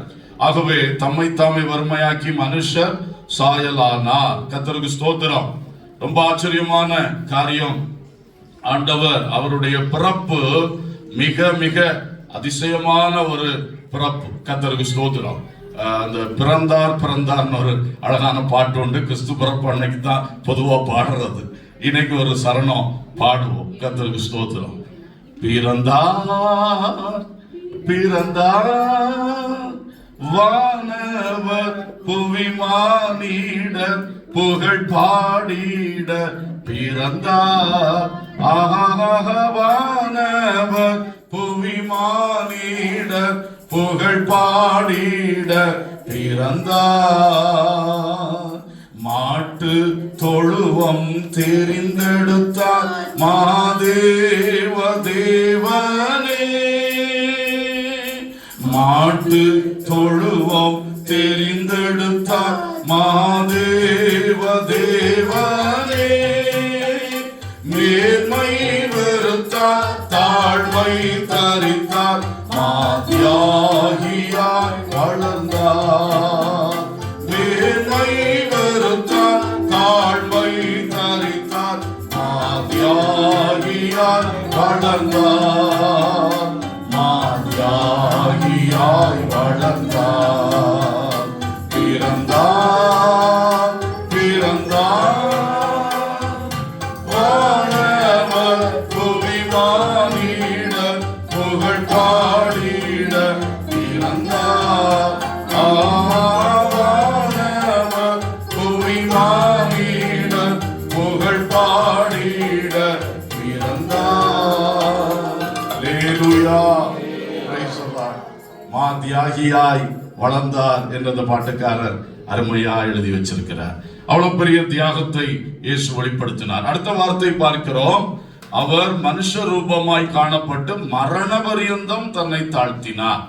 அதாவது சிலுவையின் மரண பரியந்தமும் தன்னை தாழ்த்தினார். கீழ்ப்படிந்தவராகி தம்மை தாமே தாழ்த்தினார். அப்ப இங்க இன்னும் பார்க்கிறோம் அடுத்த ஸ்டெப். சரி, இயேசு இவ்வளவு பெரிய தியாகியா வந்துட்டாரு, அவருக்கு ஒரு மரணத்தை கொடுக்கணுமா? எலியாவுக்கு மரணத்தை கொடுக்கல, ஏனோக்கு மரணத்தை கொடுக்கல. ஆனா இவ்வளவு பெரிய தியாகியா வந்த இயேசுவுக்கு அடுத்த ஸ்டெப் இன்னும் என்ன கொடுக்கப்பட்டிருக்கு? மரணம். இன்னைக்கு நிறைய பேருக்கு ரொம்ப இடரல் உண்டாக்குற ஒரு வார்த்தை, தெய்வம் மரிப்பாரா, கடவுள் மரிப்பாரா, அப்படி நிறைய பேர் கொஸ்டின் பண்ணிக்கிட்டே இருக்காங்க. அவங்களுக்கு தெரியல என்னன்னு. தேவனாகிய தேவகுமாரன் மரித்தார். எதுக்கு மரித்தார்? நம்ம எல்லாம் உயிரோடு நித்திய ஜீவன்ல கொண்டு சேர்க்கிறதுக்காக அவர் மரித்தார். ஆமென். நம்முடைய பாவத்திலிருந்து நம்மை விடுதலையாக்க அவர் மரித்தார். அவர் மரித்து தான் ஆகணும். அவருடைய ரத்தம் சிந்தப்பட்டு தான் ஆகணும். அவர் பலி ஆகினா தான் நமக்கெல்லாம் பாவத்திலிருந்து விடுதலை, பரலோகம் போக முடியும். அதனாலதான் நமக்கு தெரியும். ஆனாலும் அந்த தியாகம் என்கிற சப்ஜெக்ட்ல பார்க்கும்போது, அந்த கண்ணோட்டத்துல பார்க்கும்போது, இயேசு மரணம் அடைந்தார். அல்லேலூயா! இயேசு அந்த அளவுக்கு. அதுவும் என்ன மரணம்? சில சொல்லுவாங்க, நைட்ல படுத்தாரு காலையில எழும்பல ஐயா, நல்ல மரணம் ஐயா, தூக்கத்திலே போயிட்டாரு ஐயா, எந்த கஷ்டப்படல, அப்படி சொல்லுவார்கள். மரணத்திலே ஒரு ஆறுதல் அப்படி சொல்லி. இயேசுவுக்கு என்ன மரணம்? அகால மரணம் சொல்லுவாங்க நம்ம ஊர்ல. ஒரு பயங்கரமான ஒரு மரணம். அந்த மரணம் இயேசுவுக்கு 33.5 வயசுல இல்லையா? 80 வயசு 90 வயசு அப்படி இல்லை. இயேசுக்கு 33 years old. ஆனா அவர் அதெல்லாம் தேவ நோக்கம். அதெல்லாம் நமக்கு ஒரு பக்கம் இருக்கட்டும். இன்னைக்கு இந்த தியாகம் என்கிறதுல நான் பேசிட்டு இருக்கேன். அப்போ அப்படிப்பட்ட ஒரு மரணம், அதுவும் பாருங்க ஒரு கொடுமையான மரணம் ஐயா. சாதா மரணமா? என்ன அடி, என்ன அந்த கசை அடி, வாரினால் அடிக்கிறது, ஆணியினால அடிக்கிறது, முள் கிரீடம் வச்சு தலையில அடிக்கிறது, ஈட்டி எடுத்து குத்துறது, ஐயோ உமிழ் நீர் துப்புறது, தாடி மயிரை பிடிச்சு இழுக்கிறது, என்னென்ன பாடுகள், என்னென்ன பாடுகள், எப்படி தாங்கும்? அப்படி அடித்து கிழித்து சிலுவையில் தொங்க விட்டது மாதிரி அகோர மரணம், அகோர மரணம். அதற்கு வரைக்கும் தன்னை தியாகம் பண்ணி அவர் தம்மை தாழ்த்தினார். அல்லேலூயா. இன்னொன்னு, அது தண்டனை மரணம், பனிஷ்மெண்ட் ஆகும். அன்னைக்கு சிலுவை என்பது கேபிட்டல் பனிஷ்மெண்ட்.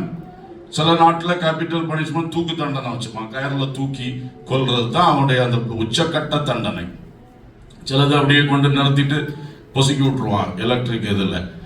அந்த மாதிரி ஒரு பயங்கர மரண தண்டனை. அன்னைக்கு ரோமருடைய ஆட்சி காலத்துல சிலுவையில் அறைந்து ஆணியடித்து கொல்லுவதுதான் அந்த உச்சக்கட்ட தண்டனை. இயேசு அந்த உச்சக்கட்ட தண்டனை நமக்காக, அவர் ஒரு தப்பு செய்யல, ஒரு பாவம் செய்யல, நமக்காக அவர் அனுபவித்தார். அல்லேலூயா. சிலுவையின் மரண பரியந்தம் கீழ்ப்படிந்து தம்மை தாமே அவர் தாழ்த்தி நமக்காக மரணம் அடைந்தார். அல்லேலூயா. அப்ப இவ்வளவு பெரிய தியாகத்தை இயேசு நமக்காக செய்திருக்கிறார். அந்த தியாகம் செய்துதான் நம்ம எல்லாம் மீட்டெடுத்திருக்கிறார். இப்போ நம்ம கிட்ட அவர் விரும்புறது என்ன? மத்தேயு 16:24 சொல்லுகிறது, அப்பொழுது இயேசு தம்முடைய சீஷர்களை நோக்கி, ஒருவன் என்னை பின்பற்றி வர விரும்பினார், அவன் தன்னைத்தான் வெறுத்து தன் சிலுவையை எடுத்துக்கொண்டு என்னை பின்பற்ற கடவன். ஒரு அல்லேலூயா சொல்லுவோம். சீஷர்கள், இப்ப நம்ம சிலவுல சீஷர்கள் சொன்னோன்னு என்ன நினைப்போம்? அந்த 12 சீஷர்கள் அப்படின்னு நினைப்போம். அப்படி அல்ல. ஃபர்ஸ்ட் அவர் தெரிந்து கொண்ட 12 சீஷர்கள், அப்புறம் அடுத்த கட்டம் அவர் 70 சீஷர்கள் வச்சிருந்தாருன்னு சொல்லி பைபிள்ல இருக்கு. அப்புறம் இயேசு மரித்து உயிர்த்தெழுந்து பரலோகம் சென்று பரிசுத்தாவி அனுப்பின பொழுது 120 சீஷர்கள் மேல் வீட்டறையில் என்ன பண்ணியிருந்தாங்க? கூடியிருந்தாங்க என்று படிக்கிறோம். அப்புறம் அந்த சீஷர்களை பற்றி பைபிள்ல படிக்கிறோம், சீஷரின் தொகை பெருகினது என்று படிக்கிறோம். அப்புறம் அந்தியோகியாவிலே சீஷர்களுக்கு கிறிஸ்தவர்கள் என்ற பெயர் வழங்கப்பட்டது என்று படிக்கிறோம். அப்ப இப்ப நான் சொன்ன இவ்வளவு வசனங்களுடைய டெவலப்மெண்ட்ஸ்ல நம்ம பார்க்கும்போது வெறும் 12 சீஷர்கள் அல்ல, ஆண்டவருடைய டிசைபிள்ஸ், ஆண்டவரை பின்பற்றவன் சொல்றது எல்லா விசுவாசிகளையும் சேர்த்து சொல்றது தான். அல்லேலூயா. அவங்களுக்கு தான் கிறிஸ்தவர்கள்னே பேர் வந்துச்சு அன்னைக்கு. அப்போ சீஷர்கள்னு பைபிள்ல என்ன சொல்லி இருந்தாலும் நம்ம சில சமயம் பைபிள் வாசிக்கும், இது சீஷர்களுக்கு சொல்லப்பட்ட வார்த்தை, அப்ப நம்ம 12 சீஷர்களுக்கு சொல்லப்பட்ட வார்த்தை அப்படி நம்ம தள்ளிடுவோம். தள்ளக்கூடாது, அது நமக்கு சொல்லப்பட்ட வார்த்தை. இன்றைக்கு நம்மளும் சீஷர்கள் தான். அல்லேலூயா. So we are all disciples of Christ. அதை நம்ம மனசுல வைக்கணும். ஆனா அந்த 12 பேருக்கு சிறப்பு பெயர் என்னன்னா அப்போஸ்தலர்கள் இல்லையா? Not only the 12, all are disciples னு சொன்னேன், but not all are not apostles. அவங்க மட்டும்தான் 12 பேர் தான் யாரு? அப்போஸ்தலர்கள். அது அவங்களுக்கு ஸ்பெஷலா ஆண்டவர் கொடுத்த ஒரு இது, அனுப்பப்பட்டவர்கள், தேவனால் அனுப்பப்பட்டவர்கள். அல்லேலூயா. சோ சீஷர்கள் என்று பைபிள்ல எங்கெல்லாம் இருக்கோ அது நமக்கு உள்ளதுன்னு நீங்க புரிஞ்சுக்கங்க. இப்ப ஆண்டவர் சொல்றாரு, நீ என்னை பின்பற்றி வர விரும்பினால் நீ என்ன செய்யணும்? முதல்ல உன்னைய வெறுக்கணும், உன் சிலுவை எடுத்துக்கொள்ளணும், என்னை பின்பற்றணும். இதாக்கும் இயேசு கொடுத்த அழைப்பு. ஆனா நம்ம எந்த அழைப்பு மட்டும்தான் பிரசங்கம் பண்ணுவோம்? வருத்தப்பட்டு பாரம் சுமக்கிறவர்களே எல்லாரும் என்னிடத்தில் வாருங்கள், நான் உங்களுக்கு இளைப்பாறுதல் தருவேன். அது தப்பு கிடையாது, அதுவும் இயேசு தான் சொன்னாரு. ஆனா நம்ம அந்த ஒன் சைடு தான் என்ன செஞ்சுட்டு இருப்போம்? உலகம் முழுசும் பிரசங்கம் பண்ணிட்டே இருப்போம். ஒரு ஒன் சைடு தான். உன் வருத்தத்தை கர்த்தர் மாற்றுவார், உன் கஷ்டத்தை மாற்றுவார், உனக்கு தரித்திரத்தை மாற்றுவார், உனக்கு வேலை தருவார், உனக்கு பிள்ளை தருவார், உனக்கு வீட்டை தருவார், உனக்கு ஐயோ எல்லாம் தருவார். ஆனா ஒரு நாள் இது ராங் கிடையாது, இது உண்மைதான். ஆண்டவர் எல்லாம் நமக்கு தருவாரு. பட் நம்ம என்ன பண்ணோம்? ஒன் சைடா போயிட்டு இருக்கோம். மறு சைடு இருக்குல்ல, இப்போ இங்கே காயின்ஸ் இருக்கா தெரியல எனக்கு. காயின்ஸ்ல இங்கேயும் அப்படித்தான் நினைக்கிறேன். ஒரு பக்கம் ஊர்ல சொல்ல, ஒரு பக்கம் தலை, ஒரு பக்கம் பூன்னு சொல்லுவார்கள். அதாவது அங்க பழைய காலத்துல அந்த நாணயம் எப்படி இருக்கும்னா, ஒரு சைடுல அந்த 5 ரூபீஸ்னா 5 அப்படி இருக்கும் எழுதியிருக்கும். பின்னால தேசத்தினுடைய எம்பளம் போட்டிருக்கோம். அந்த எம்பளத்தை வந்து தலைம்பாங்க, இந்த இதை வந்து பூன்னு சொல்லுவாங்க, இந்த எழுதி இருக்கிறத. அது ஒரு பழக்கம். அப்போ இந்த ரெண்டு பக்கமும் அந்த காயின்ல அழியாம இருந்தா தான் அது வந்து வேல்யூ உண்டு. இல்லைன்னா செல்லா காசுன்னு சொல்லுவோம். செல்லா காசு ஏதாவது ஒரு சைடு கொஞ்சம் மழுங்கி போயிடுச்சுன்னா அது வந்து என்ன செய்யாது, எடுக்க மாட்டாங்க, செல்லுபடியாகாது. இதே மாதிரி ஒரு பக்கம் கர்த்தர் நம்மை ஆசீர்வதிக்கிறார், நம்மை ஆறுதல் படுத்துகிறார், நமக்கு எல்லாம் தருகிறார். அது வந்து காயின்ல ஒரு சைடு. மறு சைடு என்னது? நீ கர்த்தர் கொடு, உன்னை நீ அர்ப்பணி, உன்னை நீ தியாகம் பண்ணு, நீ இயேசுக்காய் கஷ்டங்களை அனுபவி என்று சொல்லுவது காயின்ல நெக்ஸ்ட் சைடு. சோ இந்த ரெண்டு பக்கமும் பேலன்ஸா இருக்கிற ஆளுதான் உண்மையான டிசைபிள் ஆஃப் கிரைஸ்ட். அல்லேலூயா. இந்த ஒரு சீசனுக்கு இந்த ரெண்டு பக்கம் இருக்கணும்.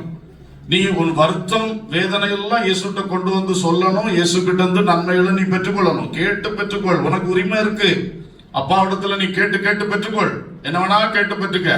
ஆனா அதோட மட்டும் நின்றாத. மறுபக்கம் அவர் சொல்றத நீ செய், அவருக்காக நீ கொடு.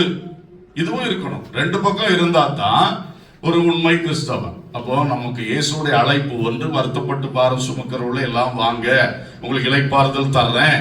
மறுபக்கம் நீ என்னை பின்பற்றி வர விரும்பினால் நீ முதல்ல டினை செல்ஃப், உன்னுடைய சுயத்தை நீ என்ன செய்து விடு, வெறுத்து விடுப்பா. நீ சுயத்தை வெறுத்தால் நான் உன்னை மிகவும் மேன்மையாக வைப்பேன். அல்லேலூயா. நீ சுயத்தை வெறுக்காம இருந்தா ஆண்டவர் என்ன செய்ய முடியாது, உன்னை பயன்படுத்த முடியாது, உன்னை பெருசா கொண்டு வர முடியாது. நீ சுயம்னு பிடிச்சுக்கிட்டே இருந்தீங்கன்னா உனக்கு ஒன்றும் கிடைக்காது, உனக்கு ஒன்றும் கிடைக்காது. கர்த்தருக்கு ஸ்தோத்திரம். அதுதான் விஷயம். நீ விட்டு கொடுக்க உன் லைஃபை திறந்து கொடுக்க கர்த்தர் உன்னை மேன்மையா வைப்பா. நீ உன்னை வெறுத்து உன் சிலுவை எடுத்துக்கொண்டு, ஏன் சிலுவை எடுன்னு அங்க சொல்லல, யாருக்கு சிலுவை எடுக்க சொல்ல? இந்த வசனத்தை கவனிச்சீங்களா? தன்னைத்தான் வெறுத்து தன் சிலுவை. இப்ப அவரவருக்கு ஒரு கிராஸ் இருக்கு, சிலுவை. அந்த சிலுவை எடுத்துக்கொண்டு என்னை பின்பற்றி வா அப்படிங்கிறார். என்ன, நம்ம எல்லாருக்கும் பாடுகள் இருக்கு. அதான் அந்த இடத்துல சொல்றார். சரீரம்னு ஒண்ணு இருந்தா அதுக்கு நிறைய பாடுகள், பலவீனம் வருது, வியாதி வருது, டெய்லி நம்ம நினைக்கிற மாதிரி ஒத்துழைக்க மாட்டேங்குது, பல பிரச்சனை இருக்கு. சரீரமே ஒரு சிலுவையை போலதான் இருக்கு சில சமயம் பார்த்தா. அது மாதிரி பொருளாதாரத்துல சில சமயம் ஏறுது இறங்குது. இறங்கும் பொழுது அது சிலுவை தான். அந்த குடும்பத்தை எப்படி நடத்துறது, பிள்ளைகளுக்கு என்ன பதில் சொல்றது, ஃபீஸ் எப்படி கட்டுறது, அதை அந்த இதை எப்படி செட்டில் பண்றது, அதை எப்படி பண்றது, பயங்கர ஒரு சிலுவை தான். உறவுகளுக்குள்ள சில கஷ்டங்கள் வருது, சிலுவை பாடுதான் அது. இப்படி உனக்கு டெய்லி ஒண்ணு இருக்கு, பாடுகள் வழிதான் நம்ம நடக்கிறோம். ஆனா அந்த சிலுவை நீ எடுத்துக்கொண்டு என்னை பின்பற்றி வா. அல்லேலூயா. ஆண்டவரே, இந்த சிலுவை எல்லாம் என்னை விட்டு மாத்திருங்க, அப்பதான் உங்களை பின்பற்றுவேன். அது ராங் வியூ, தப்பான கண்ணோட்டம். அப்படி கிறிஸ்து அழைக்கல. நீ உன்னுடைய எல்லா கஷ்டத்தையும் எடுத்துக்கொண்டு என்ன பண்ணு, பின்பற்றி வா என்று சொல்லுகிறார். அல்லேலூயா. ஆகவே இயேசுவின் சிலுவை அவருடைய தியாகத்தின் சின்னமாக இருக்கிறது. அதே மாதிரி நமக்கும் ஒரு தியாக வாழ்விலே பாடுகளை சகித்து அதிலே இயேசுவை பின்பற்றணும். அந்த பாடுகளை சகிக்கிறதுக்கு அவர் உள்ளத்துல பலம் தருவார், ஆவியில பலம் தருவார், நல்ல நல்ல வார்த்தைகளை கொண்டு ஆறுதல் படுத்துவார். என்னைக்கும் பாடுகள்ல வைக்கவும் மாட்டார். என்ன, கொஞ்ச நாள் அப்புறம் அடுத்த ஸ்டெப் ஒரு உயர்வை தருவார், வளர்த்தி கொண்டே போவார். அல்லேலூயா. சோ தன்னைத்தான் வெறுத்து தன் சிலுவை எடுத்துக்கொண்டு என்னை பின்பற்ற கடவன், என்னை பின்பற்ற கடவன். இதுதான் கர்த்தர் சொன்ன அழகான காரியம். எனவே தேவ மக்களை, நான் இவ்வளவு நேரம் கொஞ்சம் இயேசுவை பற்றி அவருடைய தியாகத்தை பற்றி சொன்னேன். நம்மளும் இந்த தியாகத்தை பின்பற்றுவோம், தியாகத்தை பின்பற்றுவோம். இந்த ரெண்டு பக்கத்தையும் எப்பவும் பேலன்ஸ் பண்ணுங்க. இயேசுகிட்ட இருந்து நான் கேட்கிறேன், வாங்குறேன், நல்லா வாழ்றேன். இயேசுக்காக நான் என்ன பண்றேன், அவர் ராஜ்யத்துக்காக என்ன பண்றேன், அவர் படைத்த மற்ற மனிதர்களுக்காக நான் என்ன பண்றேன், அதை பற்றி யோசிக்கணும். அதே மாதிரி ஒரு குடும்பத்துக்குள்ளேயே இந்த மென்டாலிட்டி நமக்கு வரணும். பிள்ளைங்க எல்லாம் இருக்கிறீங்க, வாலிபர்கள் இருக்கிறீங்க, உங்க பெற்றோர்கள்ட்ட இருந்து நீங்க வாங்கி வாங்கி வாழ்றீங்க. உங்களை அவங்க எவ்வளவு கஷ்டப்பட்டு வளர்த்துறாங்க பெற்றோர்கள். சின்ன குழந்தையா நீங்க இருக்கும் பொழுது உங்க பெற்றோர் பட்டிருக்கிற பாடுகளுக்கு ஒரு அளவே இல்லை. இது இப்ப நான் சொன்னா உங்களுக்கு புரியாது. உங்களுக்கு ஒரு குழந்தை பிறந்து அந்த குழந்தைய நீங்க வளர்த்து அந்த பிள்ளைக்கு ஒரு 5 வயசு எல்லாம் ஆகும் பொழுதுதான் உங்களுக்கு தெரியும் இந்த பிள்ளைய வளர்க்கறதுன்னா எவ்வளவு தியாகம், எவ்வளவு பாடு. அப்பதான் நீங்க நினைப்பீங்க, எங்க அப்பா அம்மா எவ்வளவு கஷ்டப்பட்டு என்னைய வளர்த்துருப்பாங்க. அப்படியெல்லாம் நீங்க நினைக்கும் போது சிலர் உலகத்தை விட்டே கடந்து போயிடுறாங்க. அப்புறம் உங்களுக்கு இந்த என்லைட்டன்மெண்ட் வந்த பிறகு நீங்க அவங்கள நேசிக்கணும்னு பார்த்தா ஆள் இல்லை. இப்படித்தான் இன்னைக்கு மனுஷ சமுதாயம் தலைமுறைகள் வளர்ந்துட்டு இருக்கு. நீங்க கொஞ்சம் வாலிப பிள்ளைகள், சின்ன பிள்ளைகளுக்கு புரியுமான்னு தெரியல, வாலிப பிள்ளைகளாவது புரிஞ்சுக்கிடுங்க.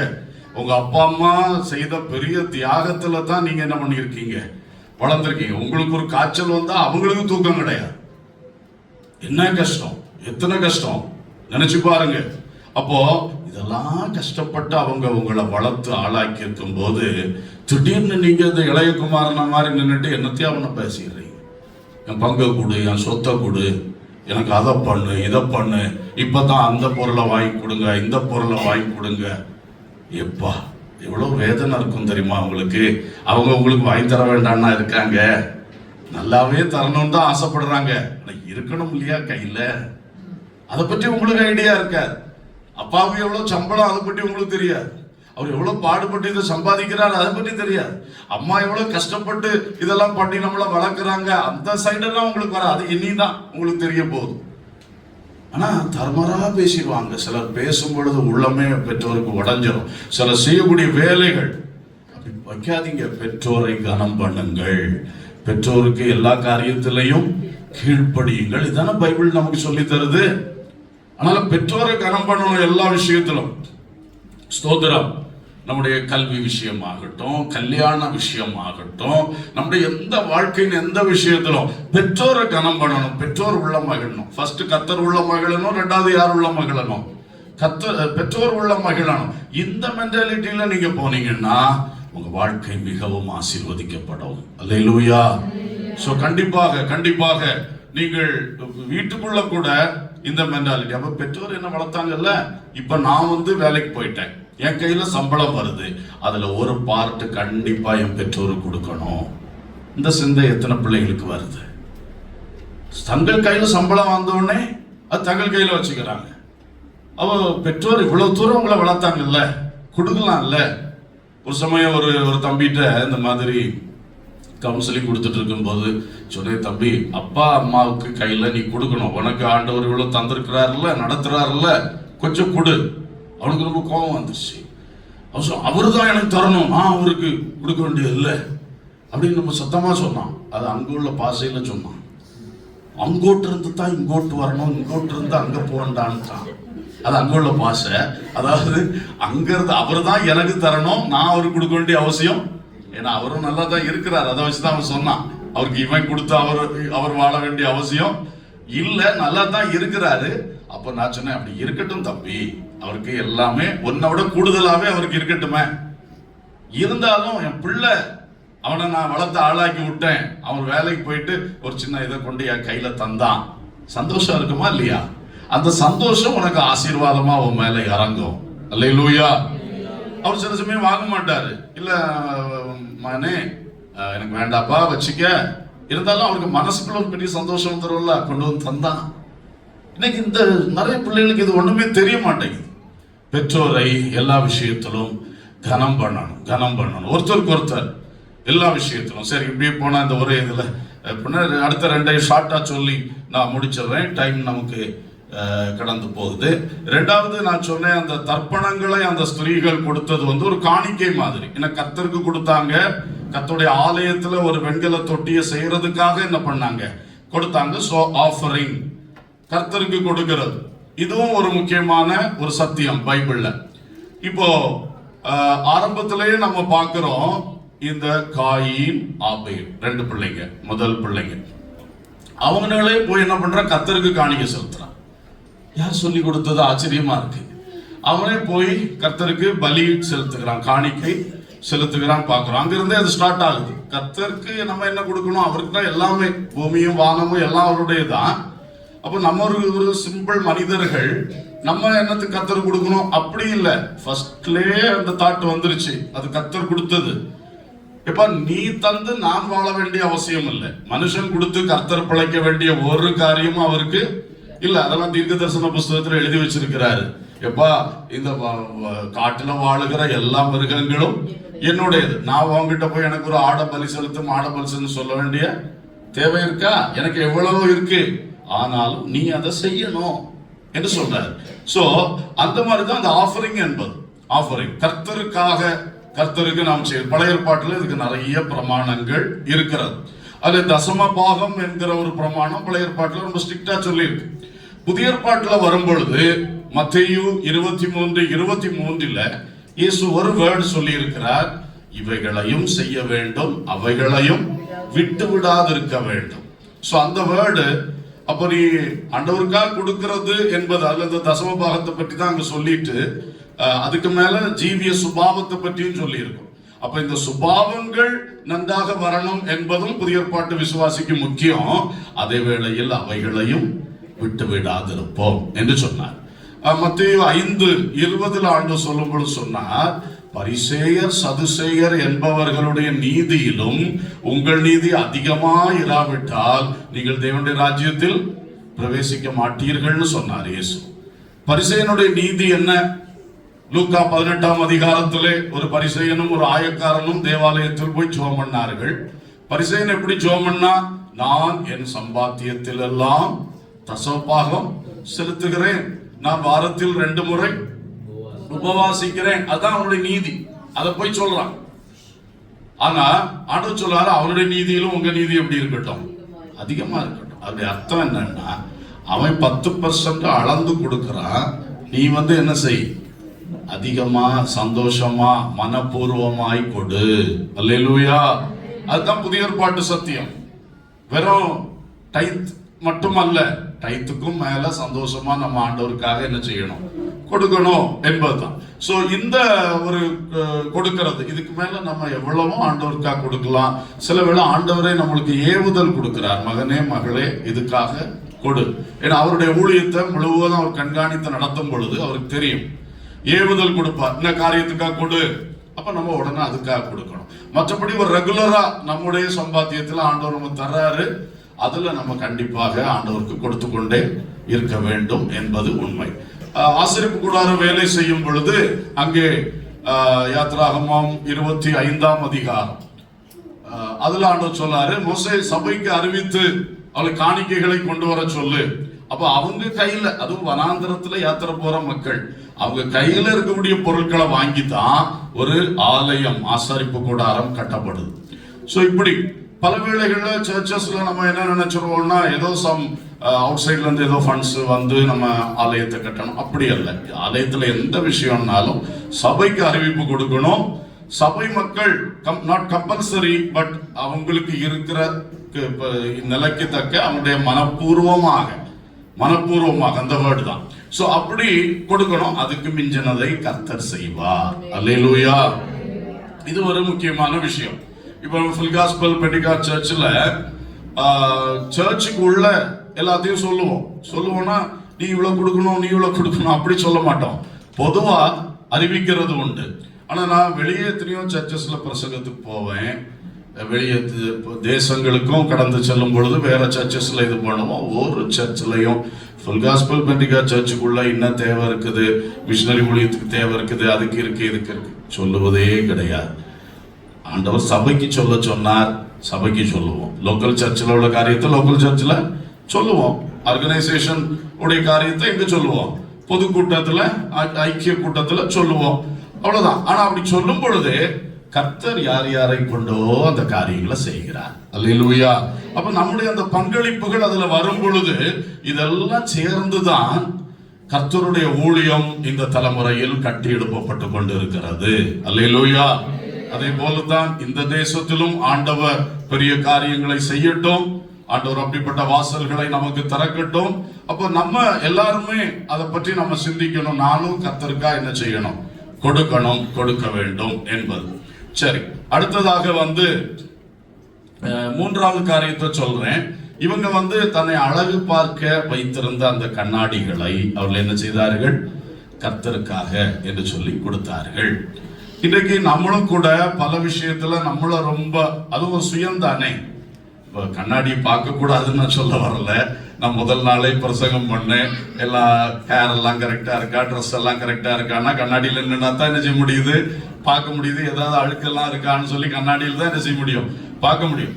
பட் அது சிலர் ரொம்ப ஒரு டெக்கரேஷன், ரொம்ப ஒரு அந்த மாதிரி, அதுல ஒரு அடிக்ஷன், அதுவும் ஒரு அடிக்ஷன். அந்த மாதிரி போறத பைபிள் முழுசும் நம்ம படிக்கிறோம், நிறைய வசனங்கள்ல சொல்லி இருக்கிறது. அந்த மாதிரி போக கூடாது. இப்போ ஏசாயா தீர்க்க தரிசன புத்தகம் 3ஆம் அதிகாரம் 16 தொடங்கி அங்கே 23 வரைக்கும் நீங்க படிச்சு பார்த்தீங்கன்னாக்க ஆண்டவர் ரொம்ப கோபத்துல சொல்றாரு, சீயோன் குமாரத்திகளின் கண்ணாடிகளையும் நான் உரிந்து போடுவேன் அப்படின்னு சொல்லியிருக்காரு. பெரிய பட்டியல் கொடுத்து எல்லாத்தையும் உரிஞ்சு போட்டுருவேன்றாரு. இந்த நகை நட்டுக்கள் அது இதுன்னு நிறைய லிஸ்ட் கொடுத்துருக்காரு. அதுல நீங்க ஃப்ரீயா இருக்கும்போது வாசித்து பாருங்க. சீயோன் குமாரத்தின்னா தேவ பிள்ளை, நீ தேவனால் தெரிந்து கொள்ளப்பட்ட தேவ பிள்ளை, நீ உள்ளான அலங்காரத்துக்கு முக்கியத்துவம் கொடு. உள்ளான அலங்காரமாகிய சாந்தமும் மனத்தாழ்மையுமான ஆவி, அதுதான் பைபிள்ல சொல்லி இருக்கு. 1 பேதுருல சொல்லி இருக்கிறார், தீமோத்தேயுல சொல்லி இருக்கிறார். அப்ப அந்த உள்ளான அலங்காரத்துக்கு ஒரு விசுவாசி தேவ பிள்ளை முக்கியம் கொடுக்கணும். இந்த புறம்பான அலங்காரத்துக்கு ரொம்ப முக்கியத்துவம் என்ன செய்யக்கூடாது, கொடுக்க கூடாது. இன்னைக்கெல்லாம் சிலர் அதுக்காகவே ரொம்ப எக்ஸ்பென்ஸ் பண்றாங்க. சம்பளத்துல பாதியுமே அதுக்கு தான் போகும் போல இருக்கு. டெக்கரேட்டிவ் ஐட்டம்ஸ் வாங்குறதுக்கு, காஸ்மெட்டிக்ஸ் அதுல இதுலன்னு சொல்லி அது பாருங்க, அதுவே ஒரு அடிக்ஷனா மாறி அதுக்குன்னே ஒரு ரேக் வச்சிடணும் வீட்டுல, அதுக்குன்னே ஒரு செக்ஷன் வச்சிடணும், அதுக்குன்னே ஒரு ரூமே என்ன செய்யணும் கட்டிடணும். அங்கேயே போய் பைபிள் எடுத்து ஒரு 10 நிமிஷம் வாசிக்க முடிய மாட்டேங்க, அங்க போய் மணிக்கணக்கா என்ன பண்ணுவார்கள், அங்க உட்கார்றது. இந்த மாதிரி போகக்கூடாது. இது உலகத்தார் செய்வார்கள். அவங்க உலகத்துல எப்படி பெருசா இருக்கலாம், எப்படி எல்லாம் இருக்கலாம்னு சொல்லி அவங்களுடைய உள்ளம் ஓடுது. நம்ம பரலோகத்துக்கு போகணுமே, ஆண்டவர் இயேசுவை பின்பற்றணுமே என்று நோக்கத்துல போகும்போது நம்ம உள்ளத்துக்குள்ள உள்ள அலங்காரத்தை அவர் பார்க்கிறார். ராஜஸ்திரி உள்ளாக பூரண மகிமை உள்ளவள், அல்லேலூயா. ராஜாவின் அழகில் பிரியப்படுவார். என்ன அழகு, அந்த உள்ளான இதை தான் இயேசு பார்க்கிறார். சோ அதுதான் 1 பேதுருல சொல்லும் பொழுது, இந்த வெளிப்படையான பொன்னாபரணங்கள் மற்றுள்ள விலை உயர்ந்த வஸ்திரங்கள் சிகை அலங்காரங்கள் உங்களுக்கு அலங்காரமாய் இராமல் உங்கள் உள்ளத்தில் மறைந்திருக்கிற அழியாத குணமாகிய சாந்தமும் அமைதலும் உள்ள ஆவி, அதான் ஆண்டவர் பார்வையில் வெளியேற பெற்றது. அல்லேலூயா. சோ இப்படி நமக்கு ஆண்டவர் நிறைய சொல்லி இருக்கிறார். உலகத்திலும் அதில் உள்ளவைகளிலும் அன்பு கூறாதிருங்கள். அப்ப உலகத்துல என்ன இருக்கு, பல பொருட்கள் தானே உலகத்துல இருக்கு, பல மனிதர்கள் இருக்கிறாங்க. இந்த உலகத்திலே நீ அன்பு கூறாத, உலகத்துல இருக்கிறவைகளை நீ என்ன செய்யாத, அன்பு கூறாத. உன் உள்ளத்துல அதை தூக்கி வைக்காத. உலகம் உலகமா இருக்கட்டும், உலகத்துல நீ வாழு, பட் அந்த உலகத்தை தூக்கி எங்க வச்சிடாத, உள்ளத்துக்குள்ள வச்சிடாத. உலக பொருளை தூக்கி உள்ளத்துக்குள்ள வச்சிடாத. இன்னும் ஆண்டவர் சொல்லுவாரு, 2 எஜமான்களுக்கு ஊழியம் செய்ய ஒருவனாலும் கூடாது. ஒரே நேரத்தில் நீ உலகத்துக்கும் ஊழியம் செய்து தேவனுக்கும், உலக பொருளுக்கும் ஊழியம் செய்து தேவனுக்கும் ஊழியம் செய்ய முடியாது. இப்படி நிறைய வசனங்கள் இருக்கிறது. நீங்கள் உலக சிநேகம் உங்களுக்குள் இருந்தால் அது நீங்கள் தேவனுக்கு விரோதமான பகை என்று அர்த்தம். அப்படி யாக்கோபின் நிருபத்துல, எல்லா நிருபத்திலையுமே ஆண்டவர் சொல்றாரு, இந்த உலகம், இந்த உலகத்தில் உள்ள பொருட்கள் இதுகளெல்லாம் நீங்க ஆசைப்பட்டு அதுக்கு பின்னால போகாதீங்க. நீங்கள் உலகத்தார் அல்ல. அல்லேலூயா. இயேசு சொல்றார், நான் உலகத்தான் அல்லாதது போல நீங்களும் உலகத்தார் அல்ல. இந்த உலகத்தோடு வாழ்ந்து உலகத்தோடு முடிஞ்சு போகிறவர்கள் அல்ல, நீங்கள் உன்னதத்துக்குரியவர்கள். அல்லேலூயா. சோ கண்டிப்பாக நாம் இந்த விஷயத்திலும், நம்ம இந்த உலகத்துல ஒரு அழகு, ஒரு ஆடம்பரம், ஒரு அப்படி இப்படி அந்த தாட்ஸுக்குள்ள ரொம்ப போகாம எவ்வளவு ஒரு சிம்பிள் லைஃப் வாழ முடியும் அப்படிமா பார்க்கணும். சிம்பிள் லைஃப் ஒரு நல்ல ஒரு லிபர்ட்டி ஆக்கும். அல்லேலூயா. இல்லைன்னா எல்லாத்தையும் தூக்கி சுமந்துக்கிட்டு எல்லாத்தையும் பார்த்துக்கிட்டு அப்பா அதுவே ஒரு பெரிய கட்டா இருக்கு இல்லையா. Simple life. எக்ஸாம்பிளுக்கு சொல்றேன், நாங்க வெண் வஸ்திரம் உடுக்கணும்னு பிரதிஷ்டை பண்ணி தீர்மானிச்சிட்டோம். எங்களுக்கு இப்போ ஃப்ரீ. ஒரு கலரா போய் பார்த்து செலெக்ஷன் பண்ணிட்டு இருக்க வேண்டியது இல்லை. இன்னைக்கு எந்த கலர் உடுக்கணும்னு அதுல போய் நின்று திணற வேண்டிய அவசியம் இல்லை. பாத்தீங்களா, சிம்பிள் லைஃப் எப்பவுமே இப்படி இருக்கு. நம்மளுக்கு சுயாதீனமா இருக்கு. ஒரு எக்ஸாம்பிளுக்கு சொன்னேன், இது மாதிரி நிறைய விஷயம் உண்டு. இல்லைன்னா என்ன செய்யணும், அந்த காஸ்மெட்டிக்ஸ் எடுக்கணும், அதை எடு இதை எடு, அதையே தூக்கிட்டு போறதுக்கே ஒரு லோடு வேண்டி இருக்கு நமக்கு இல்லையா. ஒரு பாரம் தான் அது நம்மளை பாரப்படுத்துது. இது கூட கூட இந்த விஷயங்கள் கூட கூட நம்மளுக்கு என்ன கூடுது, பாரம் கூடுது. கவலை கவலை கவலை. அதான் ஆண்டவர் சொன்னார், எதை உண்போம் எதை உடுப்போம் என்று கவலைப்படாதிருங்கள். சிலருக்கு ஐயோ நாளைக்கு ஒரு ஃபங்க்ஷன் போகணுமே, எனக்கு ஒரு நல்ல வஸ்திரம் இல்லையே என்ற கவலை, அப்படிதானே? எதை உடுப்போம் என்ற கவலை. சிலருக்கு நாளைக்கு ஒரு ஃபங்க்ஷன் போனோம், 20 ட்ரெஸ் இருக்கு, இதுல எதை போடுவோம் என்ற கவலை. அப்போ இதுதான் அந்த வஸ்திரத்தை குறித்த இல்லாதவனுக்கும் கவலை, இருக்கிறவனுக்கும் கவலை. ஆண்டவர் சொல்லார், இதையெல்லாம் குறிச்சு கவலை படாதே, கவலைப்படாத. இதெல்லாம் நீ ஜெயித்துரு, மனசுல என்ன பண்ணிரு, ஜெயித்துரு. உலகத்தை ஜெயித்து விடு. உங்கள் விசுவாசமே உலகத்தை ஜெயிக்கிற ஜெயம். சோ இந்த மாதிரி ஒரு அனுபவமும் ஆண்டவர் வச்சிருக்கிறாரு. நம்மை அதில் நடத்த விரும்புகிறார். வசனம் படிக்கும் பொழுது நீங்க இந்த தாட்ஸ் எல்லாம் உங்களுக்குள்ள ஆவியானவர் தருவாராக. கவனம் செலுத்தி படியுங்க. வசனத்துல சிலதை படிச்சுட்டு சிலதை ஒதுக்கி வைக்காதீங்க. எல்லாமே நமக்கு தான். அல்லேலூயா. அப்படி இன்றைக்கு இந்த தியாகம், கர்த்தருக்கு கொடுத்தல், அடுத்தது இந்த சில ஆடம்பர மோகங்கள், இந்த உலகத்தினுடைய ஆசாபாசங்கள், இன்பங்கள் அல்லது அந்த ஆசை இச்சைகள், இதெல்லாம் விட்டு வேறு படுதல், இந்த நல்ல அனுபவங்களில் கர்த்தர் நடத்துவாராக. அன்றைக்கு இந்த ஸ்திரீகள் முகம் பார்க்கிற கண்ணாடிகளை அவர்கள் ஆலய ஆசரிப்பு கூடார வெண்கல தொட்டி செய்வதற்கென்று சந்தோஷமாய் கொடுத்தார்கள். தியாகத்தை காட்டுகிற காரியம், கர்த்தருக்கு கொடுக்கிறதை காட்டுகிற காரியம், இந்த உலக ஆசைகளை விட்டு வேறுபடுகிறதை காட்டுகிற காரியம். இந்த நல்ல அனுபவங்களை கர்த்தர் உங்களுக்கு தருவாராக. நாம் எல்லாரும் எழுந்து நின்று ஒரு ஜெபம் பண்ணி இந்த ஆராதனையை நிறைவு செய்ய போகின்றோம். அல்லேலூயா.